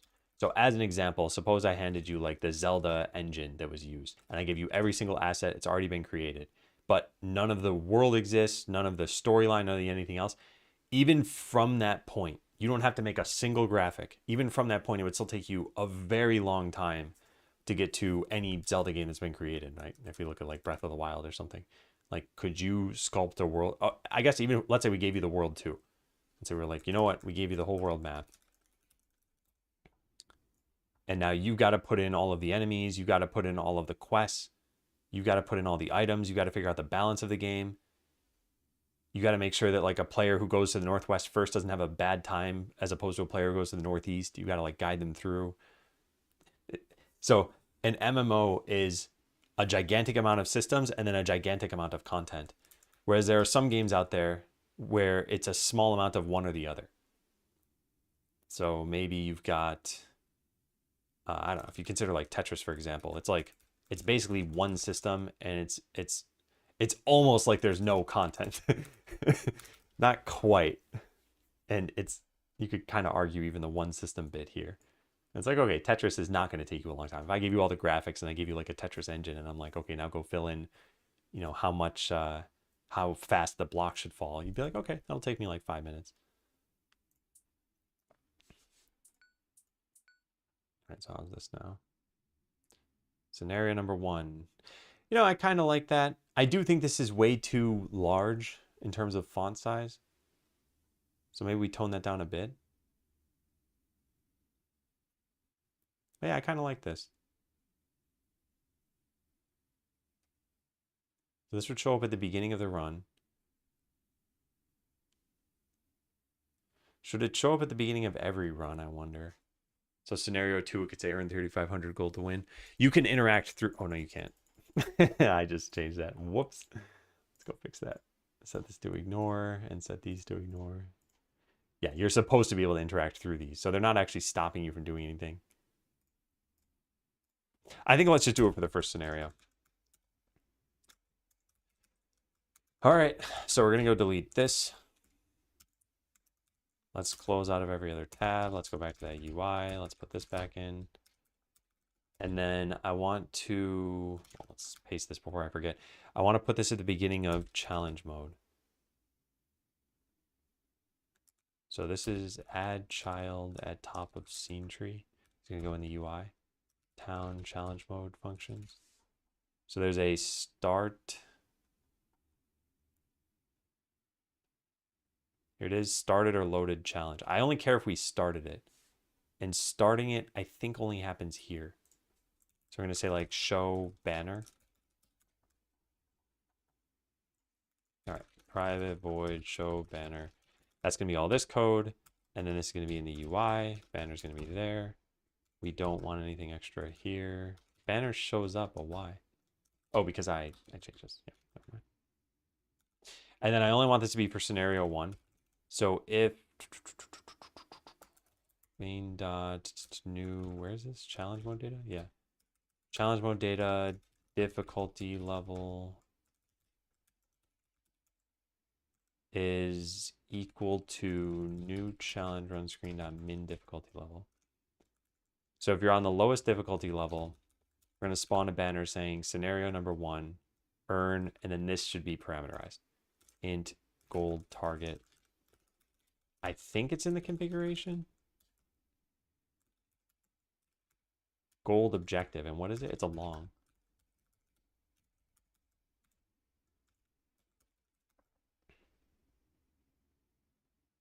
And maybe we should put game constants dot money symbol.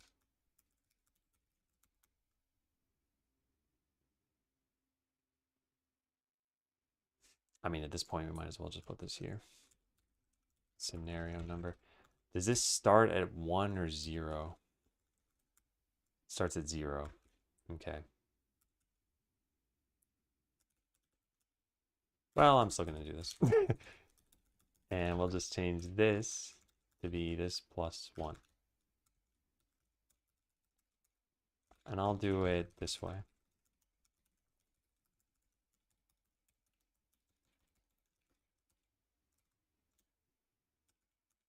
That'll go there.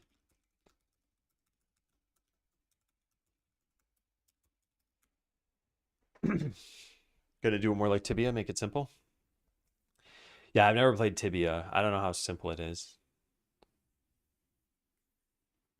I think also just RPG as a genre. I wonder what like the simplest modern RPG even is. And I don't know.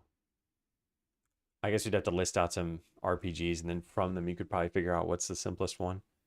But anyway, I guess what I'm trying to get at is even the simplest one is probably going to be like a massive undertaking. Whoops. But hey, I was a new game dev at 1.2, and I remember being inspired by Zelda and wanting to make a Zelda game. And I spent, I don't even know how long, some number of weeks, and I made a map that you could like move between, and there were enemies, and there was like some form of attacking or shooting a fireball.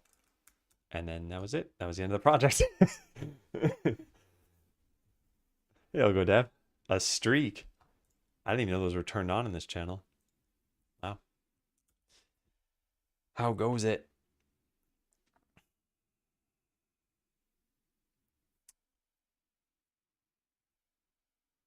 Never seen them. I've heard of them. I didn't know they were on.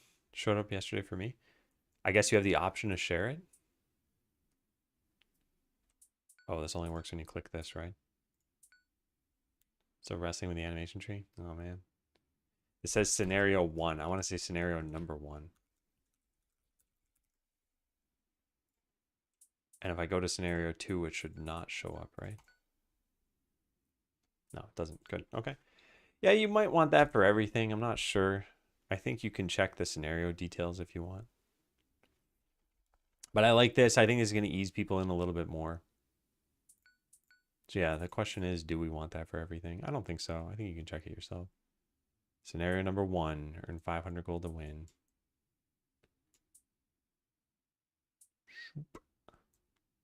Okay, cool. I like it. And I guess we should test out, does this still look good over here? So I'm going to go beat the canyon. And it should spawn a banner. Yeah, nice. We can interact through it. Looks good. Neato.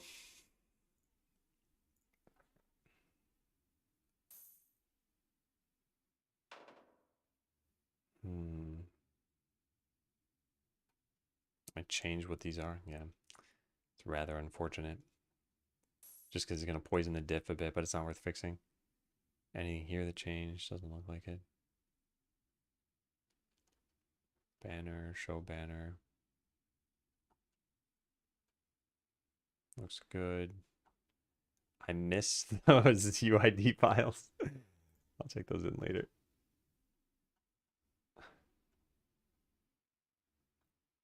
Yeah, I think it's fine.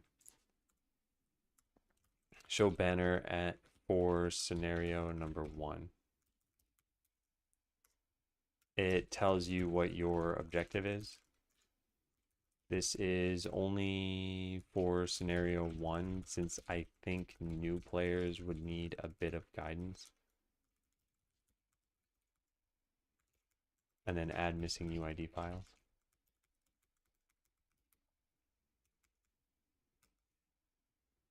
Done with that. All right, hide arrow buttons on the new run screen if you only have the first scenario unlocked. Hide, choose a scenario as well.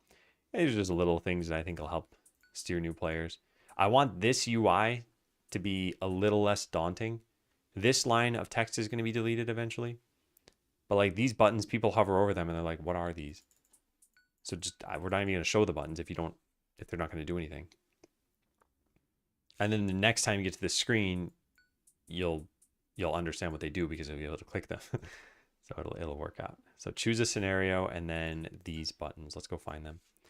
New run. Where is the button?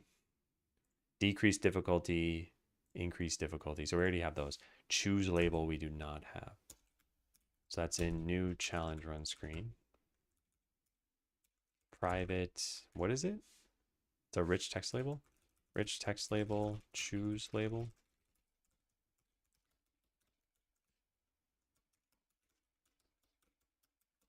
There we go. All right, so if you're on scenario 1 and you don't have anything else, somewhere we disable these. Selected difficulty levels less than or equal to 0. Update difficulty labels. Where is this called? This is only in init.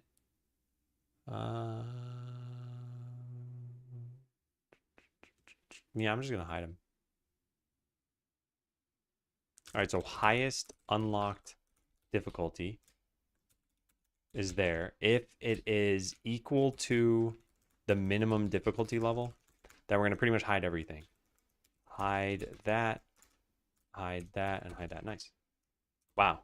AI really is pretty nice. Like I was going to type this out myself, but I would have needed to look up what's the name of the variable. And it just knew, yeah, you want to hide all this stuff.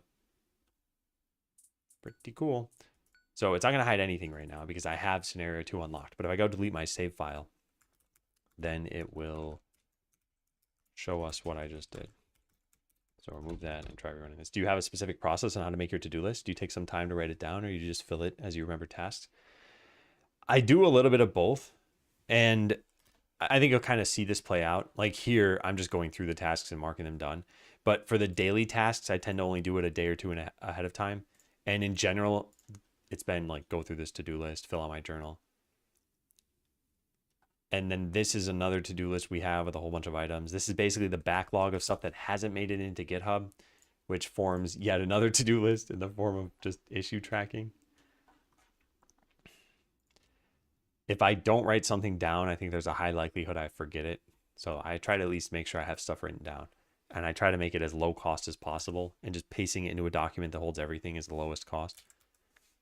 But it's also the hardest for working with other people because you can't assign tasks to each other that way. All right, this is looking good. Cool. Yeah, nice. So now there are no buttons here. It just says scenario 1 getting started. This first scenario is intended to help you get the hang of bone mode. It's short and starts you with extra gold. Start scenario. So now we beat this one. And then we go to the title screen. And now we get these buttons. Pretty cool. Pretty cool. All right, this is coming together. Hide some buttons on the new run screen. If you only have the first scenario unlocked, then the left and right arrow buttons aren't really needed. And they've seemingly confused new players. We hide them until you've unlocked a new scenario. Not again. Well, at least you won't end up with 3 to the 5. Wow, what is going on here? 3 to the 5 and a half. Which would be confusing because you wouldn't know where the half is applied.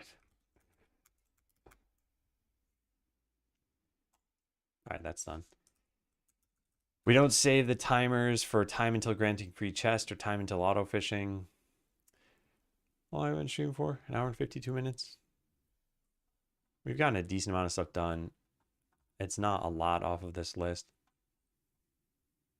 Let's try tackling another couple things.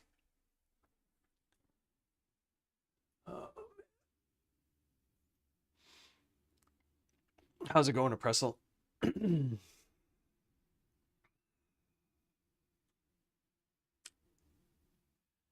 All right, so saving these timers, just to be clear, what these timers do is they keep track of when you should get a free thing. So if we save them, and let's say there was like 2 seconds remaining, then when you load, you wait 2 seconds, and then you get a free thing. If we don't save them, which is what we're doing right now, then when you reload, it's going to go to the maximum amount of time, which might be like 120 seconds. So you basically lost 118 seconds for no fault of your own. Very good. What about you? I'm doing pretty well. Yeah, this morning, Abby was acting a little bit weird. I know this is kind of gross. She like vomited just liquid. And I don't know, we just never really seen her do that. And then she ate her food and that didn't agree with her either. And we were like, is everything okay? She seems like she's acting normal. So I'm going to have to feed her again pretty soon, but maybe like a small amount just to see if she can keep it down. Yeah, I don't know what happened. So we're not super worried. I'm like a 2 out of 10 on the worry scale right now. Bounce around 72 times a day. I think you're fine. Gonna assume this is a pet animal. Yeah, this is our cat. There she is. Here's a picture of her actual face and not just her sleeping. This is when we first got her. Yeah, that's Abby. That's why we're not super concerned. Same coloring as your dog? Yeah. Got a tricolor border collie. Oh, cool. I don't know if I knew that they could come in 3 colors. Let me take a look. Oh, yeah, so they can. Neat. Yeah, I really like multicolored animals. I don't even dislike single colored animals. I just think the multicolor make them look really interesting. Yeah, you can share a link. Yeah. How incredible. 3-day watch streak. My goodness.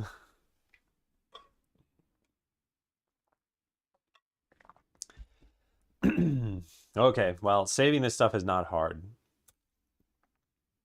So we're going to go do it. We already broke the save file, so it's not going to be a problem. And I need to test it. I assume the vacation is redacted for now. As in, like, where am I going? Yeah. I don't usually tell people ahead of time. But I'm happy to share afterward. Part of it, too, is if I were like, hey, I'm going to Finland, you know, a bunch of people would say, oh, I live in Finland. You want to go to the gym with me? I have to be like, hey, sorry, we have a full schedule. I only eat oatmeal. You know, the usual.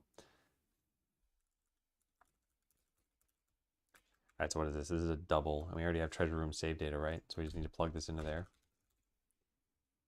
Should be simple.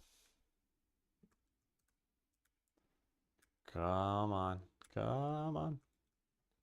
I wonder if we could do this in a way that we wouldn't have to save this. Let me think about that. No, I don't think that's possible. Because you don't know at what point in time you even got this thing. Let me be your tour guide. We'll hit the gym together. Oh boy. No, I would probably let you know if I'm coming to Finland.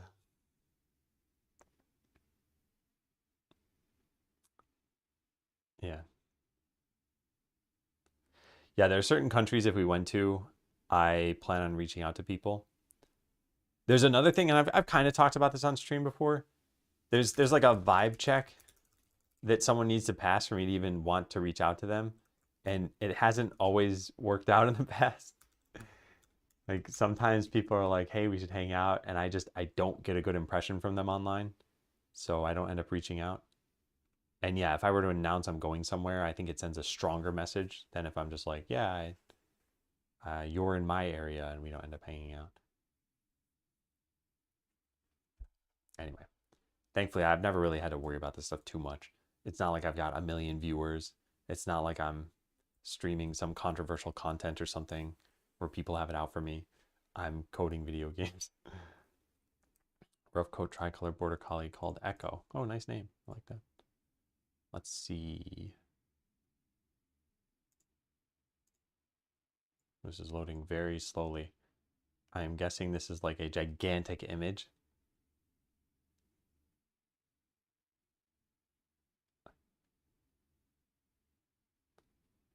Yeah, cute dog. How old is Echo? And how large is this image? I'm very curious now. Oh, it's only 1.5 megabytes. Huh. I wonder why that took so long. Like I was on dial-up. Although maybe I had to click download original image to get a full-size one. I don't know. 2.5 years old. No idea why that size is so slow. Yeah. Can we see the notes document with each chatter and whether we pass the vibe check or not? You're saying you want me to show olgodev red flags.txt? Because I'm not sure if you're ready to see that. If you ever did end up coming here, I'd be happy to give guidance with no further obligations. Yeah, I appreciate that. By the way, like I said, there are certain people I would reach out to. I think if I went to Finland, I would reach out to you. If I went to a nearby country, I don't think I would expect you to fly there or something, so I probably wouldn't reach out. Sleeping behind my office chair. Oh, nice. No file, amazing. Ignores title, adding to red flag.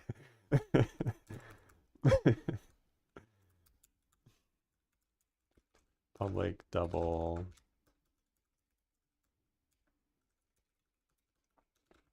Okay, so saving this, as I mentioned, should be pretty much super simple.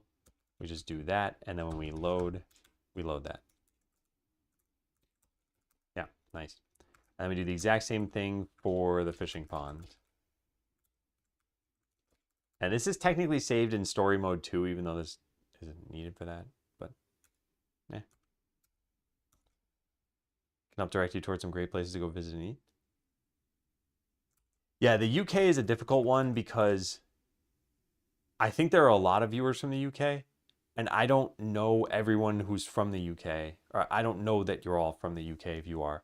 So I'd probably have to advertise something like, I'm coming to whatever, whichever countries we decide, who lives there. And I don't think I'd want to advertise it. So I'd either need to like store that you live in the UK and then follow up later, or I don't know, kind of coincidentally find out. Maybe you just bump into me at the local grocery store and you're like, Adam? I'm like, Cruddlefish? That is not the first guess I would make, by the way. Just assume it's Cruddlefish.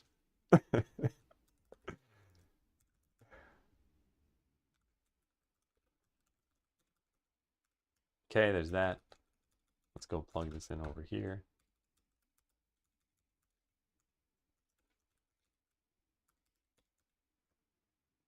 Right past my head. What did I mean by it? Oh man, okay, I wasn't sure. You're the one who brought it up, and you apparently don't remember that you brought it up. You were commenting on the language thing. Let me see if I can find it.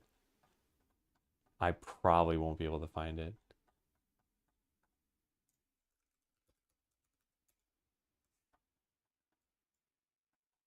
No, I can't quickly find it. I just thought it was very funny. Oh man. Yeah, I can't find it quickly. It's very hard to search through someone's chat history. It's like the tiniest window. You can't expand it. Yeah, here I found it. It was from August 27th. Yeah, you were talking about the languages that you saw there. And you said this.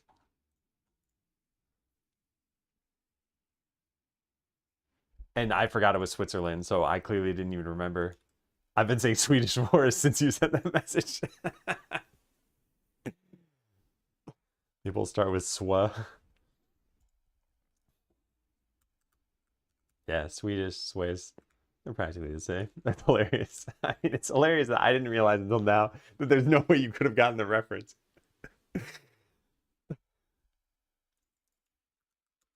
All right, so now load from data. Okay, and this should work. So how do we test this? We need to get auto fishing or auto treasure chest. Oh, wait a second though. That should be. All right, let's just try it. Maybe I can figure this out. We've got to build the treasure room. So let's go into this scenario. And let's build the treasure room. And now we should get a free chest in like 3 seconds. And now I'm going to save. Normally, it would take until the 96-second mark to get our next chest, I think. There's no speeding this up beyond this. It's at 8x speed. So 96 is going to be 1 minute, 36 seconds, and new treasure chest. Good. Okay, so that's what normally happened. But we now save the timer. So if I go modify that timer, time until granting free chest, if I set this to 9 seconds, then we open up the game and just wait 9 seconds. So continue. And now at the 15-second mark, we should see a chest appear. Nice. And now if I save, it should be set to roughly 90 seconds again. Yeah. Cool. Okay, I mean, that wasn't too bad. I already broke the save files, so it's not like it's further breaking them, I guess. Save auto granted timers, auto granting timers. Fish and treasure chests can be automatically granted at certain intervals, and we weren't saving those times. So loading from a save file would reset them to... I didn't test this with fishing. Wait a second.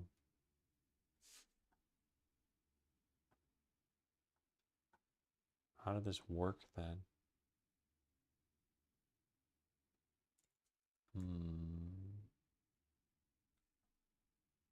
Init would do this, and then we would load. I see. So loading from a save file would reset them to the maximum, or reset them to their full cooldowns, which is punishing. I don't know how often people, first of all, I don't think people would ever care about this. They probably wouldn't even notice. But let's say they noticed. How often would this even happen? Like, you'd have to save a game that only takes like 20 minutes to play. Maybe the later scenarios take longer. But I don't know how often people would start a game and then save it after like 12 minutes and come back. And as mentioned, I don't know if they'd notice. And then if they notice, I don't know if they'd care. It's fixed anyway, so we don't have to worry about any of these things. Yeah.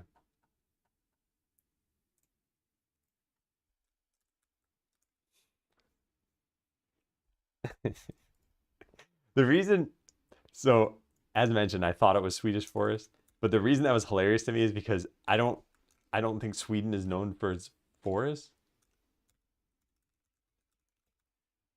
I mean, Switzerland has amazing views and everything. Apparently they do have nice forests. 68% forest. Huh. Well, it shows how much I know. Yeah. Still funny. Don't care. I tried shutting off the menu in bone mode, and that's absolutely better. But I'd prefer hitting shift to make it worked after I picked up an item rather than before. Yeah. Well, that's still double confusion, I think. Maybe triple. I don't think we should count my ignorance as confusion. All right, so where do we do this? I guess if we just search for shift, we might be able to find it. Where is it?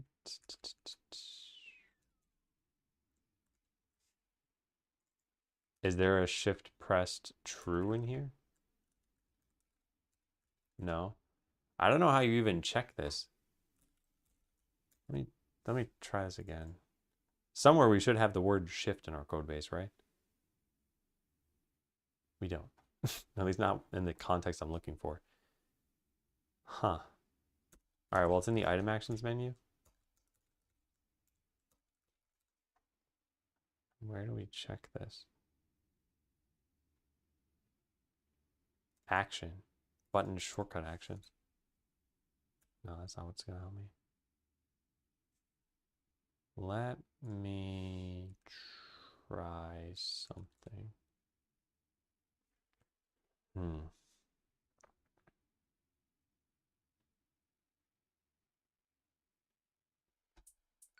We can go into any mode for this. It doesn't matter. I'll make a new game and save this. When this box is not checked, you can still open it by holding shift. Oh, you know what? It probably already has a name and it's just not shift. Yeah, where is it?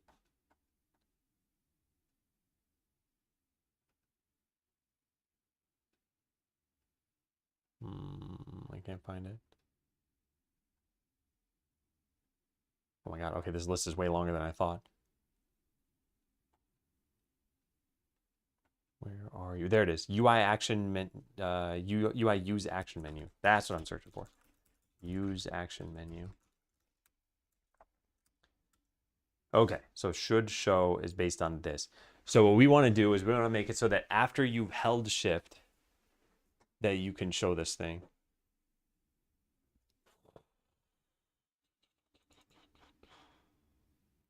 So we need to detect that you've pressed shift and then check this out. Okay, it's probably not that hard. Do we have unhandled input here?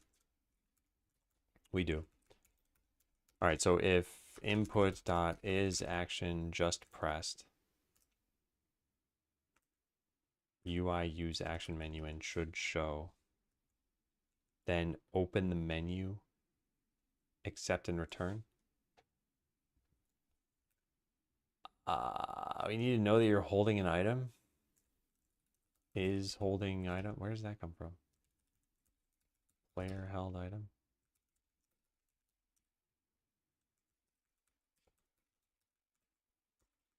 Is that a function? No. And should show is here that you've unlocked it. I guess all we need is to know that you've unlocked it. We don't care about anything else here.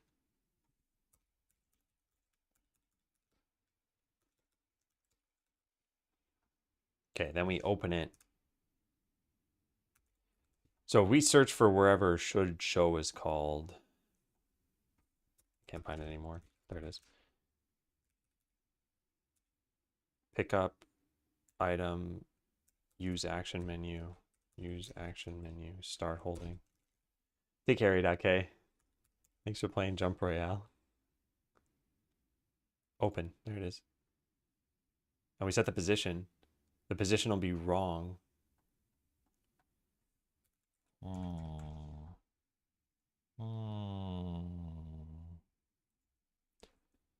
Maybe it should be in player held item then? Yeah, probably. Is this public? It is public. Yeah, this should probably be over here. So it sets the position based on the item that you're holding and then opens this. Do we do this in multiple locations? Nope. It's literally just there. Yeah, it's literally just there. Okay. And do we have unhandled input over here? No, of course not. Well, well, well. What do I want to do? Oh, we should check if it's not open. How do we know if it's open?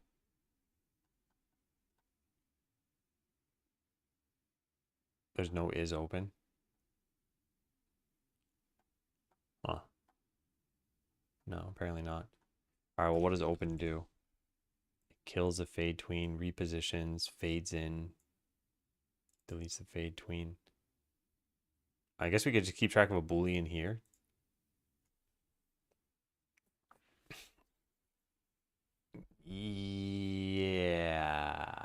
Yeah. So let's do that. Oh man, do we have any properties here already? No. Public bool is open. Get private set.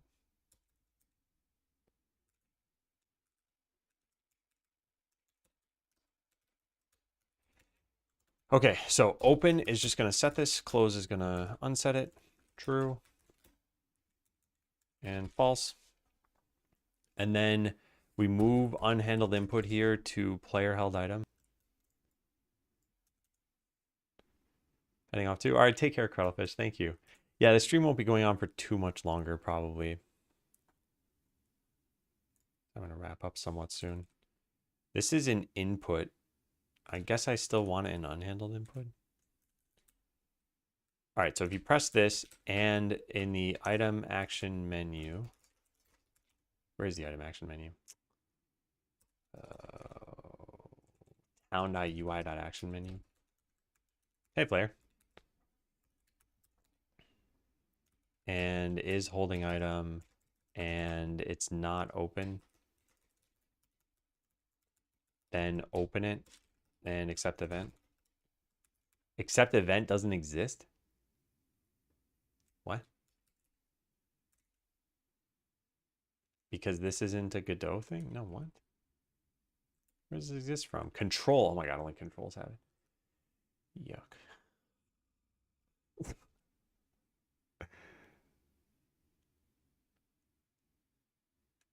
All right, we got to do the other one then. What's the other one called? Dota game is about to start. Well, best of luck.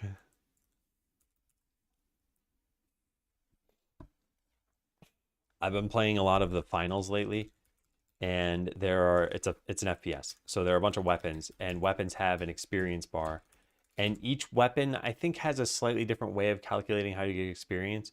But I've been playing with this weapon called the Dual Blades, and you get like, I'm just gonna make up some numbers, like 50 experience on a kill and like 20 experience on an assist. And the amount you need to level up is 160,000. So it's like if you just got that from kills, you need 3,200 kills. And like a really, really good game, you'd have 30 kills at most in a TDM if you did fantastically. So you'd have to play about 1,100 games if you, or sorry, not 1,100, 110 games if you played like perfectly. And I don't play perfectly, and also that's for even the people who do really well, who aren't me. And I've been trying to get, I'm trying to level this up because it unlocks a color that I want to use. So I've been tracking it like every single day that I play. And yeah, it's like a crazy amount of hours it takes to just get that one stupid level up. This has nothing to do with Dota. It's just my own little gaming anecdote I wanted to share. Okay, so this is if you press shift while you're holding an item. If you already started holding an item, you should still be able to open the action menu. And then this says open, but it doesn't say position it. So we should say like private void open and position item action menu. And this would be based on what? The item you're holding? Is it already considered to be a held item? Item.set is held. What does that do? Well, let's just, well, we'll pass in an item, but I think we could probably do this a little bit differently.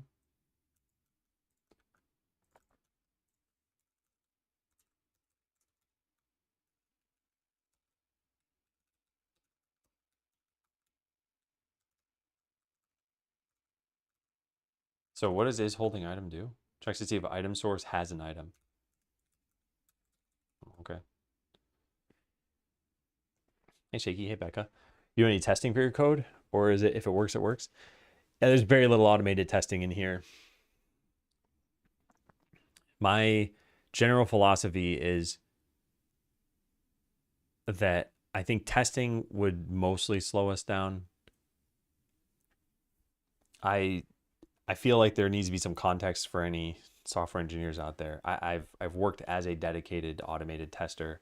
I've made test frameworks before. I've written a lot of tests. I recognize the importance of tests.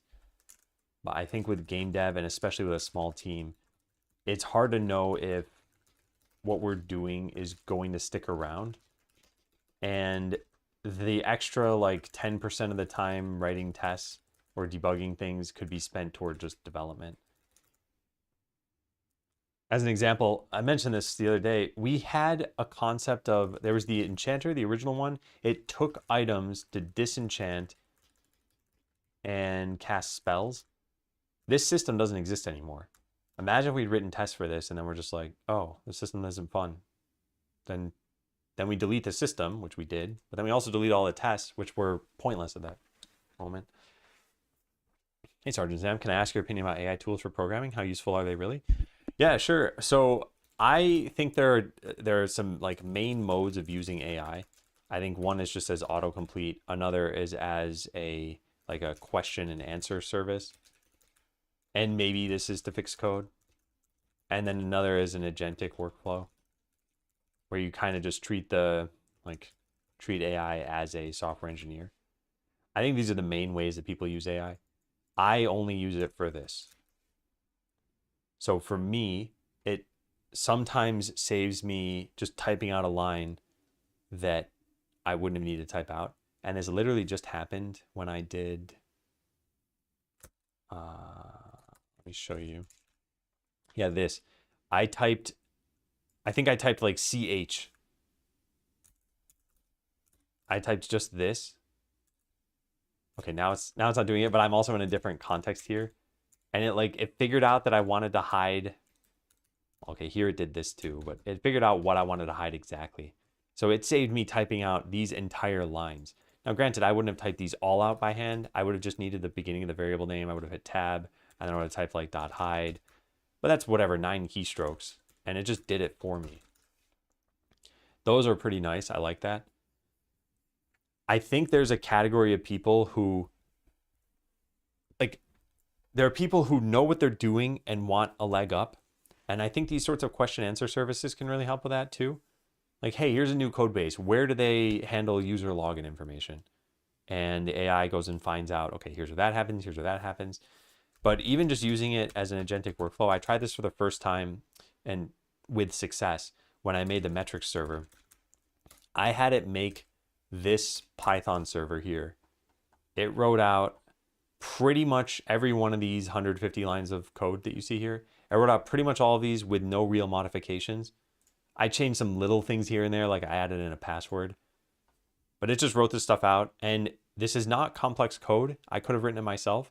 It saved me quite a lot of time by doing this. All I wanted was a server that could log a JSON file to a database. It doesn't need super secure or anything. It doesn't need to validate a whole lot.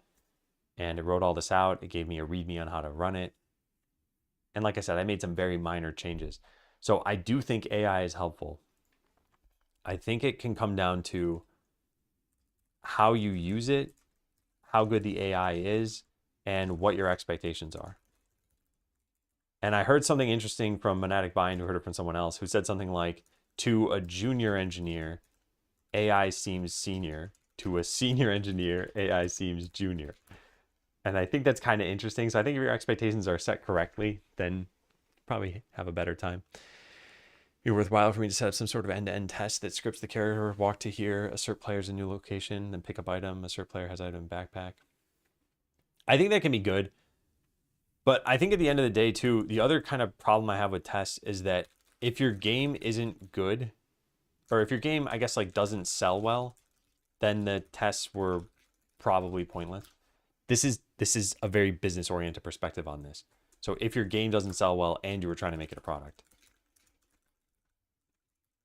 yeah, then yeah, what was the point? What was the point of even making a game at that point? I recognize that you probably have some product market fit problems that should have been addressed sooner.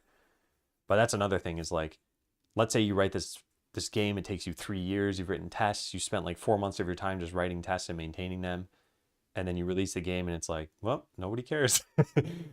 Then hey, those 4 months writing tests, they might have helped you make the game in 3 years and not in 3 years and 6 months. So maybe they saved you time overall, but still, it's like you had bigger problems. Journey in AI. Agreed. There's a skill to building multi-agent systems with enterprise security. I think there's a skill to just using AI. So using AI to do enterprise security is also a skill. I can tell that a lot of the students I see come to my office with code they generated with AI have absolutely no idea what it does. Then they ask me to help them debug. Yeah, so this gets to a slightly different problem, which is over-reliance on tools. And I think this can happen with any kind of tool. And I think the most classic example is a calculator. Like probably on average, people's mental math has probably declined. That's my guess. I don't have proof of this. You could probably just ask a bunch of like random adults, hey, can you multiply these two numbers? And then ask like a fifth grader. And the fifth grader might do a better job. And it's probably because they can't use a calculator. That's my guess. This is me making a bunch of assumptions. But that's just you overly relying on a calculator. Now, do you ever need to do mental math yourself anymore? Not really, right? You pretty much always have a calculator in your pocket now. So it's not really harming you, I'd say, or at least not visibly. But with AI, it might, because it depends on how much you offload your own thinking to something else. Especially 10:53 p.m. You always make me check the time. It's 10:54 already. I reject your retroactive enjoyment. Take care, Pressel. So yeah, I really enjoy using AI for the autocomplete stuff. It's usually pretty good. And when it saves me time, I'm impressed that I can just move on contextually in my head to the next thing. 10:55. Well, what about 10:54? Pressel, you usually tell me to enjoy the present moment. It's like a nice, enjoy your current time. You might not have tomorrow. I forbid that. Okay. Well, goodbye then. All right, so I have probably coded this. I didn't actually test this. Let's go try it. All we've done here is we've allowed you to open up the quick move menu if you hold shift after you've picked up an item. So we're going to do this. I don't have the quick move menu, so it's not going to show up at all right now. Yeah, and I don't know if I can even press shift on my keyboard the way that the operating system expects. Maybe I can, I don't know. So let's get the quick move menu. Oh. Wait, these are in a different order all of a sudden. That's not good. Perk data. Where did I save that? Perk data. Here it is. Allow repeat fights is at the end. What's going on?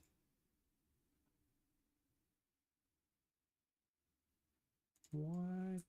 Hold on a second. This is unrelated, but I want to figure out how this happened. These are in a different order too. Oh, man. All right. Figure out why story mode has the perk boards in a different order.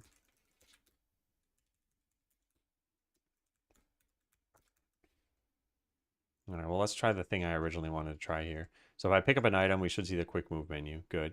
If I turn off the quick move menu, then we can still use it. So I can press 3 to feed this to the slime.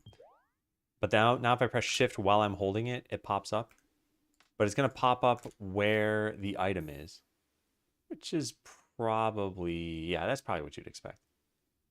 Instead of where your cursor is, because I could put it on the cursor.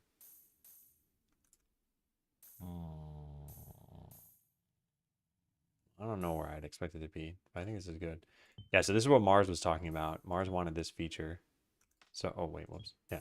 So you can hold shift ahead of time, or you can hold it, you can press it once you've actually picked up the item. Because the thinking was when you pick up an item, you don't necessarily know, oh yeah, I want to put this somewhere else. And then once you do, if you're like, well, I didn't pop up the menu, so now I got to drop it, press shift, and then open it.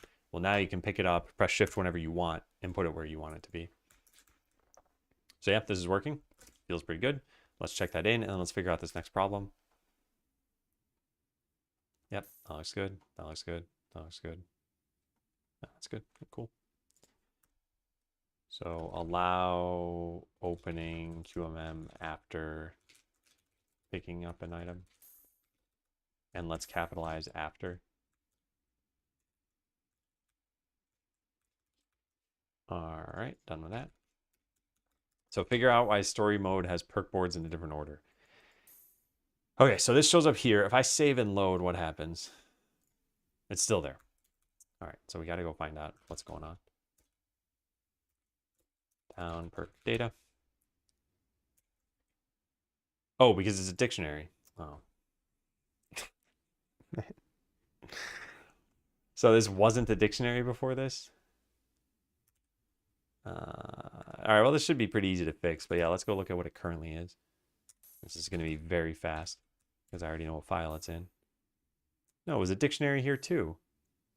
Oh, by turning it into an immutable dictionary, it changes the order of this? Oh, man. Okay, well, it just shouldn't be... It shouldn't be a dictionary.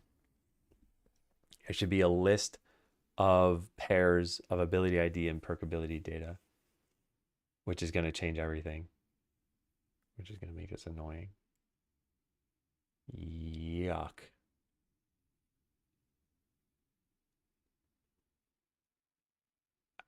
Fine. Fine. All right, well, let's see how this is getting used. We put this in here in a init. This takes in an immutable dictionary, and then what does it do? It iterates over it as though it were just a list. Yeah, fine. But do we use perk ability data somewhere other than for the cost? We don't save this, do we? No, we just get the cost. Then what we can do is we can change it so the perk ability data just contains the ability ID and then just make it a list. Would that ever impact us at all? Nope. Okay, cool. Let's do that. Ability ID, ability ID. Here we go. Let's change this very annoyingly. I read only list of perk ability data. All right, changing all this should be pretty simple because we take all of these and set this to ability ID. And then make a new thing here. This could actually just be the array syntax, right?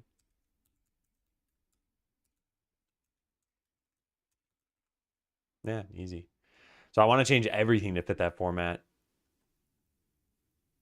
So I guess let's start by doing this. And then let's get rid of new dictionary here. This won't fully work, at least not easily. Because some of these span multiple lines. I guess we can do it like that.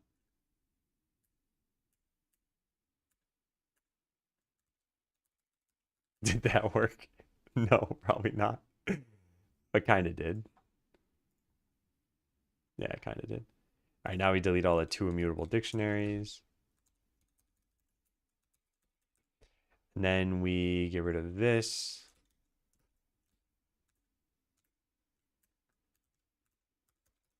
And then we change these. At this point, the AI should know what to do. It kind of does. Yeah, whatever. All right, so we select all of these.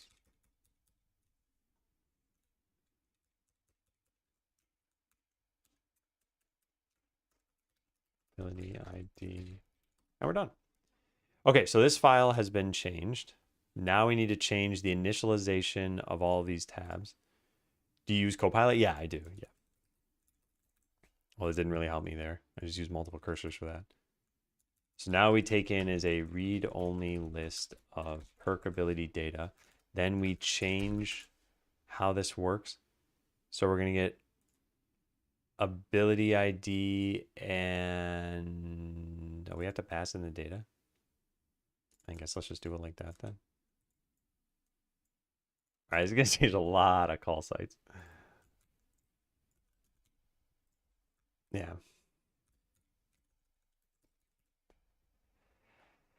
All right, just got to keep playing whack-a-mole here and find all the bugs. I'll just press F5 and we'll see if they show up. Because there are going to be another 2 or 3 places at least. So here's one of them. Then delete this. Then go change this. Then go change that, yeah. All right, we just keep doing this until we defeated the moles. Oh, that was easy. Okay, so now they should be in the same order every single time. The same order that I used to have them in, I mean. Auto battling, then hardworking. Yep. Cool. Those are all in the same order. Those are all in the same order. Good. And then let's check the other ones. I mean, if they're working for these, they should work for the other ones too. But still, let's verify them. Yep. Because the order that I present them in is the order I sort of expect people to get them in. Except this is kind of proven problematic. People read Max Fish and they're like, oh, that sounds good. And then they get this, but then they don't read the other ones. And for some reason, almost no one reads this one.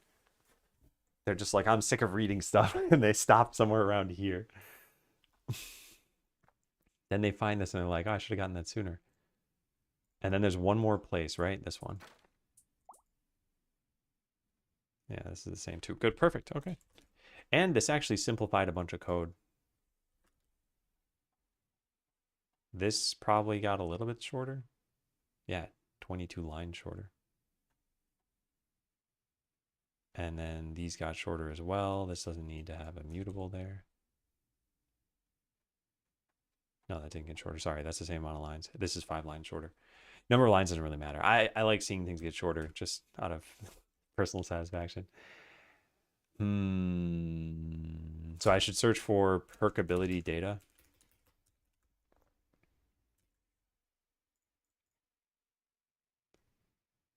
And what's going on there?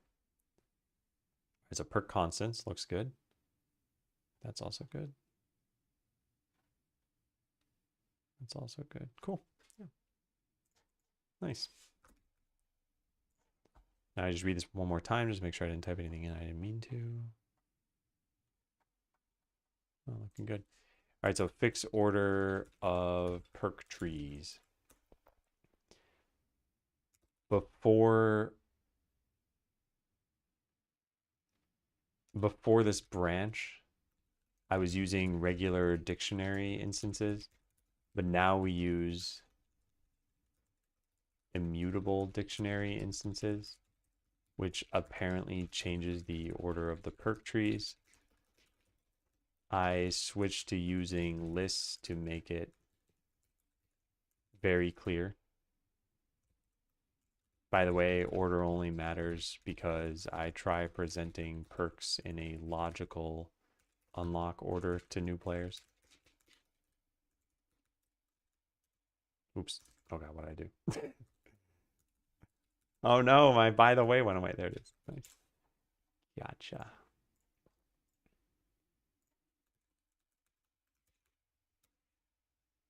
Bing. Okay. Ooh. Wow. We can actually see the bottom of the list. Light at the end of the tunnel indeed. All right, let's archive all this stuff.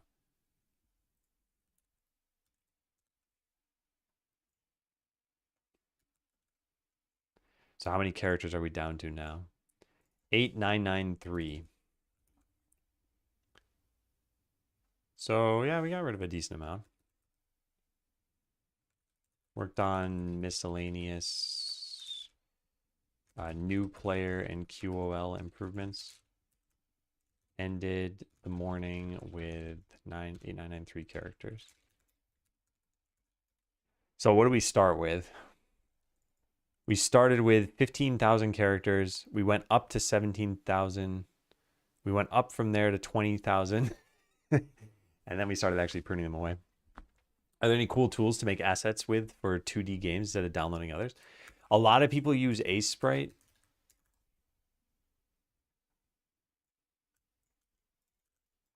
I think this is like a $10 or $20 tool or something like that. I don't know what's going to happen if I click buy now, but let me take a look. Yeah, it's $20. But yeah, I think a lot of people use this for pixel art. The other thing you could potentially do is you could make 3D models of things and then like snapshot them essentially. And that's kind of going to give you an aesthetic like what Donkey Kong Country had. These were 3D models, but the game didn't have a 3D renderer. So they converted the 3D models into sprites. And I think that's what they did for Diablo 2 as well. I wonder if this is only going to show up with Resurrected here. Yeah, so Resurrected uses actual 3D models, but in the old game, no, this is the new one. All right, I don't know how to find the original. Original. Ah, here we go. Yeah, so presumably all these things were 3D modeled, and like all the enemies were 3D modeled. Then they just made sprite sheets out of them. So you could do that too. That's a lot more work. Why not just have README files attached to the repo instead of switching app between editing and viewing notes? I don't like putting notes files into repos. For one, I think it's like a weird sharing model. Does everyone put their to-do list in the repo? Do you check in just to say I wrote a to-do item? You're gonna like artificially inflate commits. You might have merge conflicts in your to-do list, which is kind of weird. And it's not really the best one for sharing tasks that you need to delegate to other people. I get that a document isn't either. Ideally, I'd be using GitHub Issues for a lot of this stuff. But yeah, I don't like putting things in the repos. And I've tried that before. I don't tend to like it. No, the links are fine. Yeah. And I didn't know this exists. Libra Sprite. Neat. Now, that said, I feel like, so I think there's like corporate greed. You could say these mega companies are trying to get subscriptions out of things that shouldn't have subscriptions. I don't think Ace Sprite fits into that category for me. Like, I'd happily support a $20 tool if I felt like it's made by just, an average person or a team of average people. So yeah, this were like an Adobe tool. Maybe I'd be like, yeah, let me go find a free version of it. Which one do I use? I don't draw. I'm very, very bad at drawing, so I don't use any of them.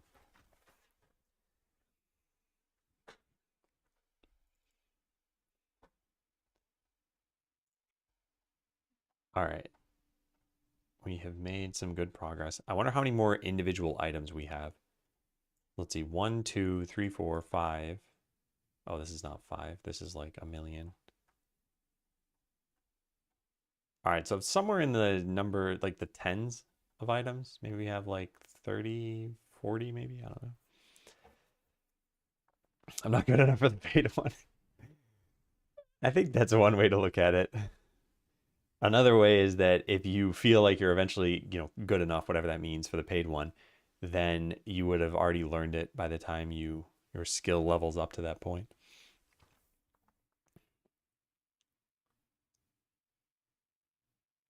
Delete negative twists, convert them into challenges.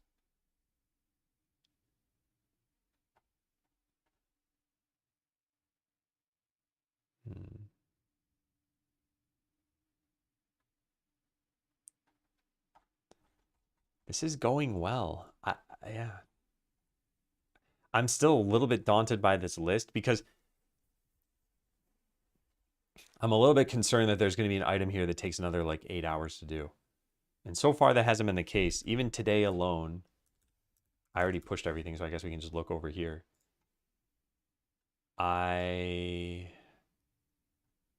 Come on. Okay, yeah. Even just looking at today, I did 1, 2, 3, 4, 5, 6, 7, 8, 8 commits. This one doesn't really count. But the other ones are all actual pieces of work that I did. And they're going to help. Like, well, this is just fixing an exception. I guess people wouldn't know the exception even existed. But this is going to help new players. This is going to help new players. This is going to help new players. This will probably help new players too. This is going to help everybody. This is going to help a very small subset of people. But it'll now work like how they expect. All these little things add up. But yeah, I think that's it for today's stream. I definitely want to do a release tomorrow. But one of the other things I want to be careful about is I keep deleting people's save files. So maybe prioritize any items on the to-do list that would result in the game, in the save version changing, so that I can get it out of the way. I've already changed the save version. Well, thank you all for watching. Thanks for being here. And I hope you all have a great rest of your day. Tomorrow should be a normal day of streaming. I guess it depends on how momentum is going. But yeah, I'll leave you with Discord and Steam if you want. There are the links. Goodbye, everybody. Have a good one. See you later.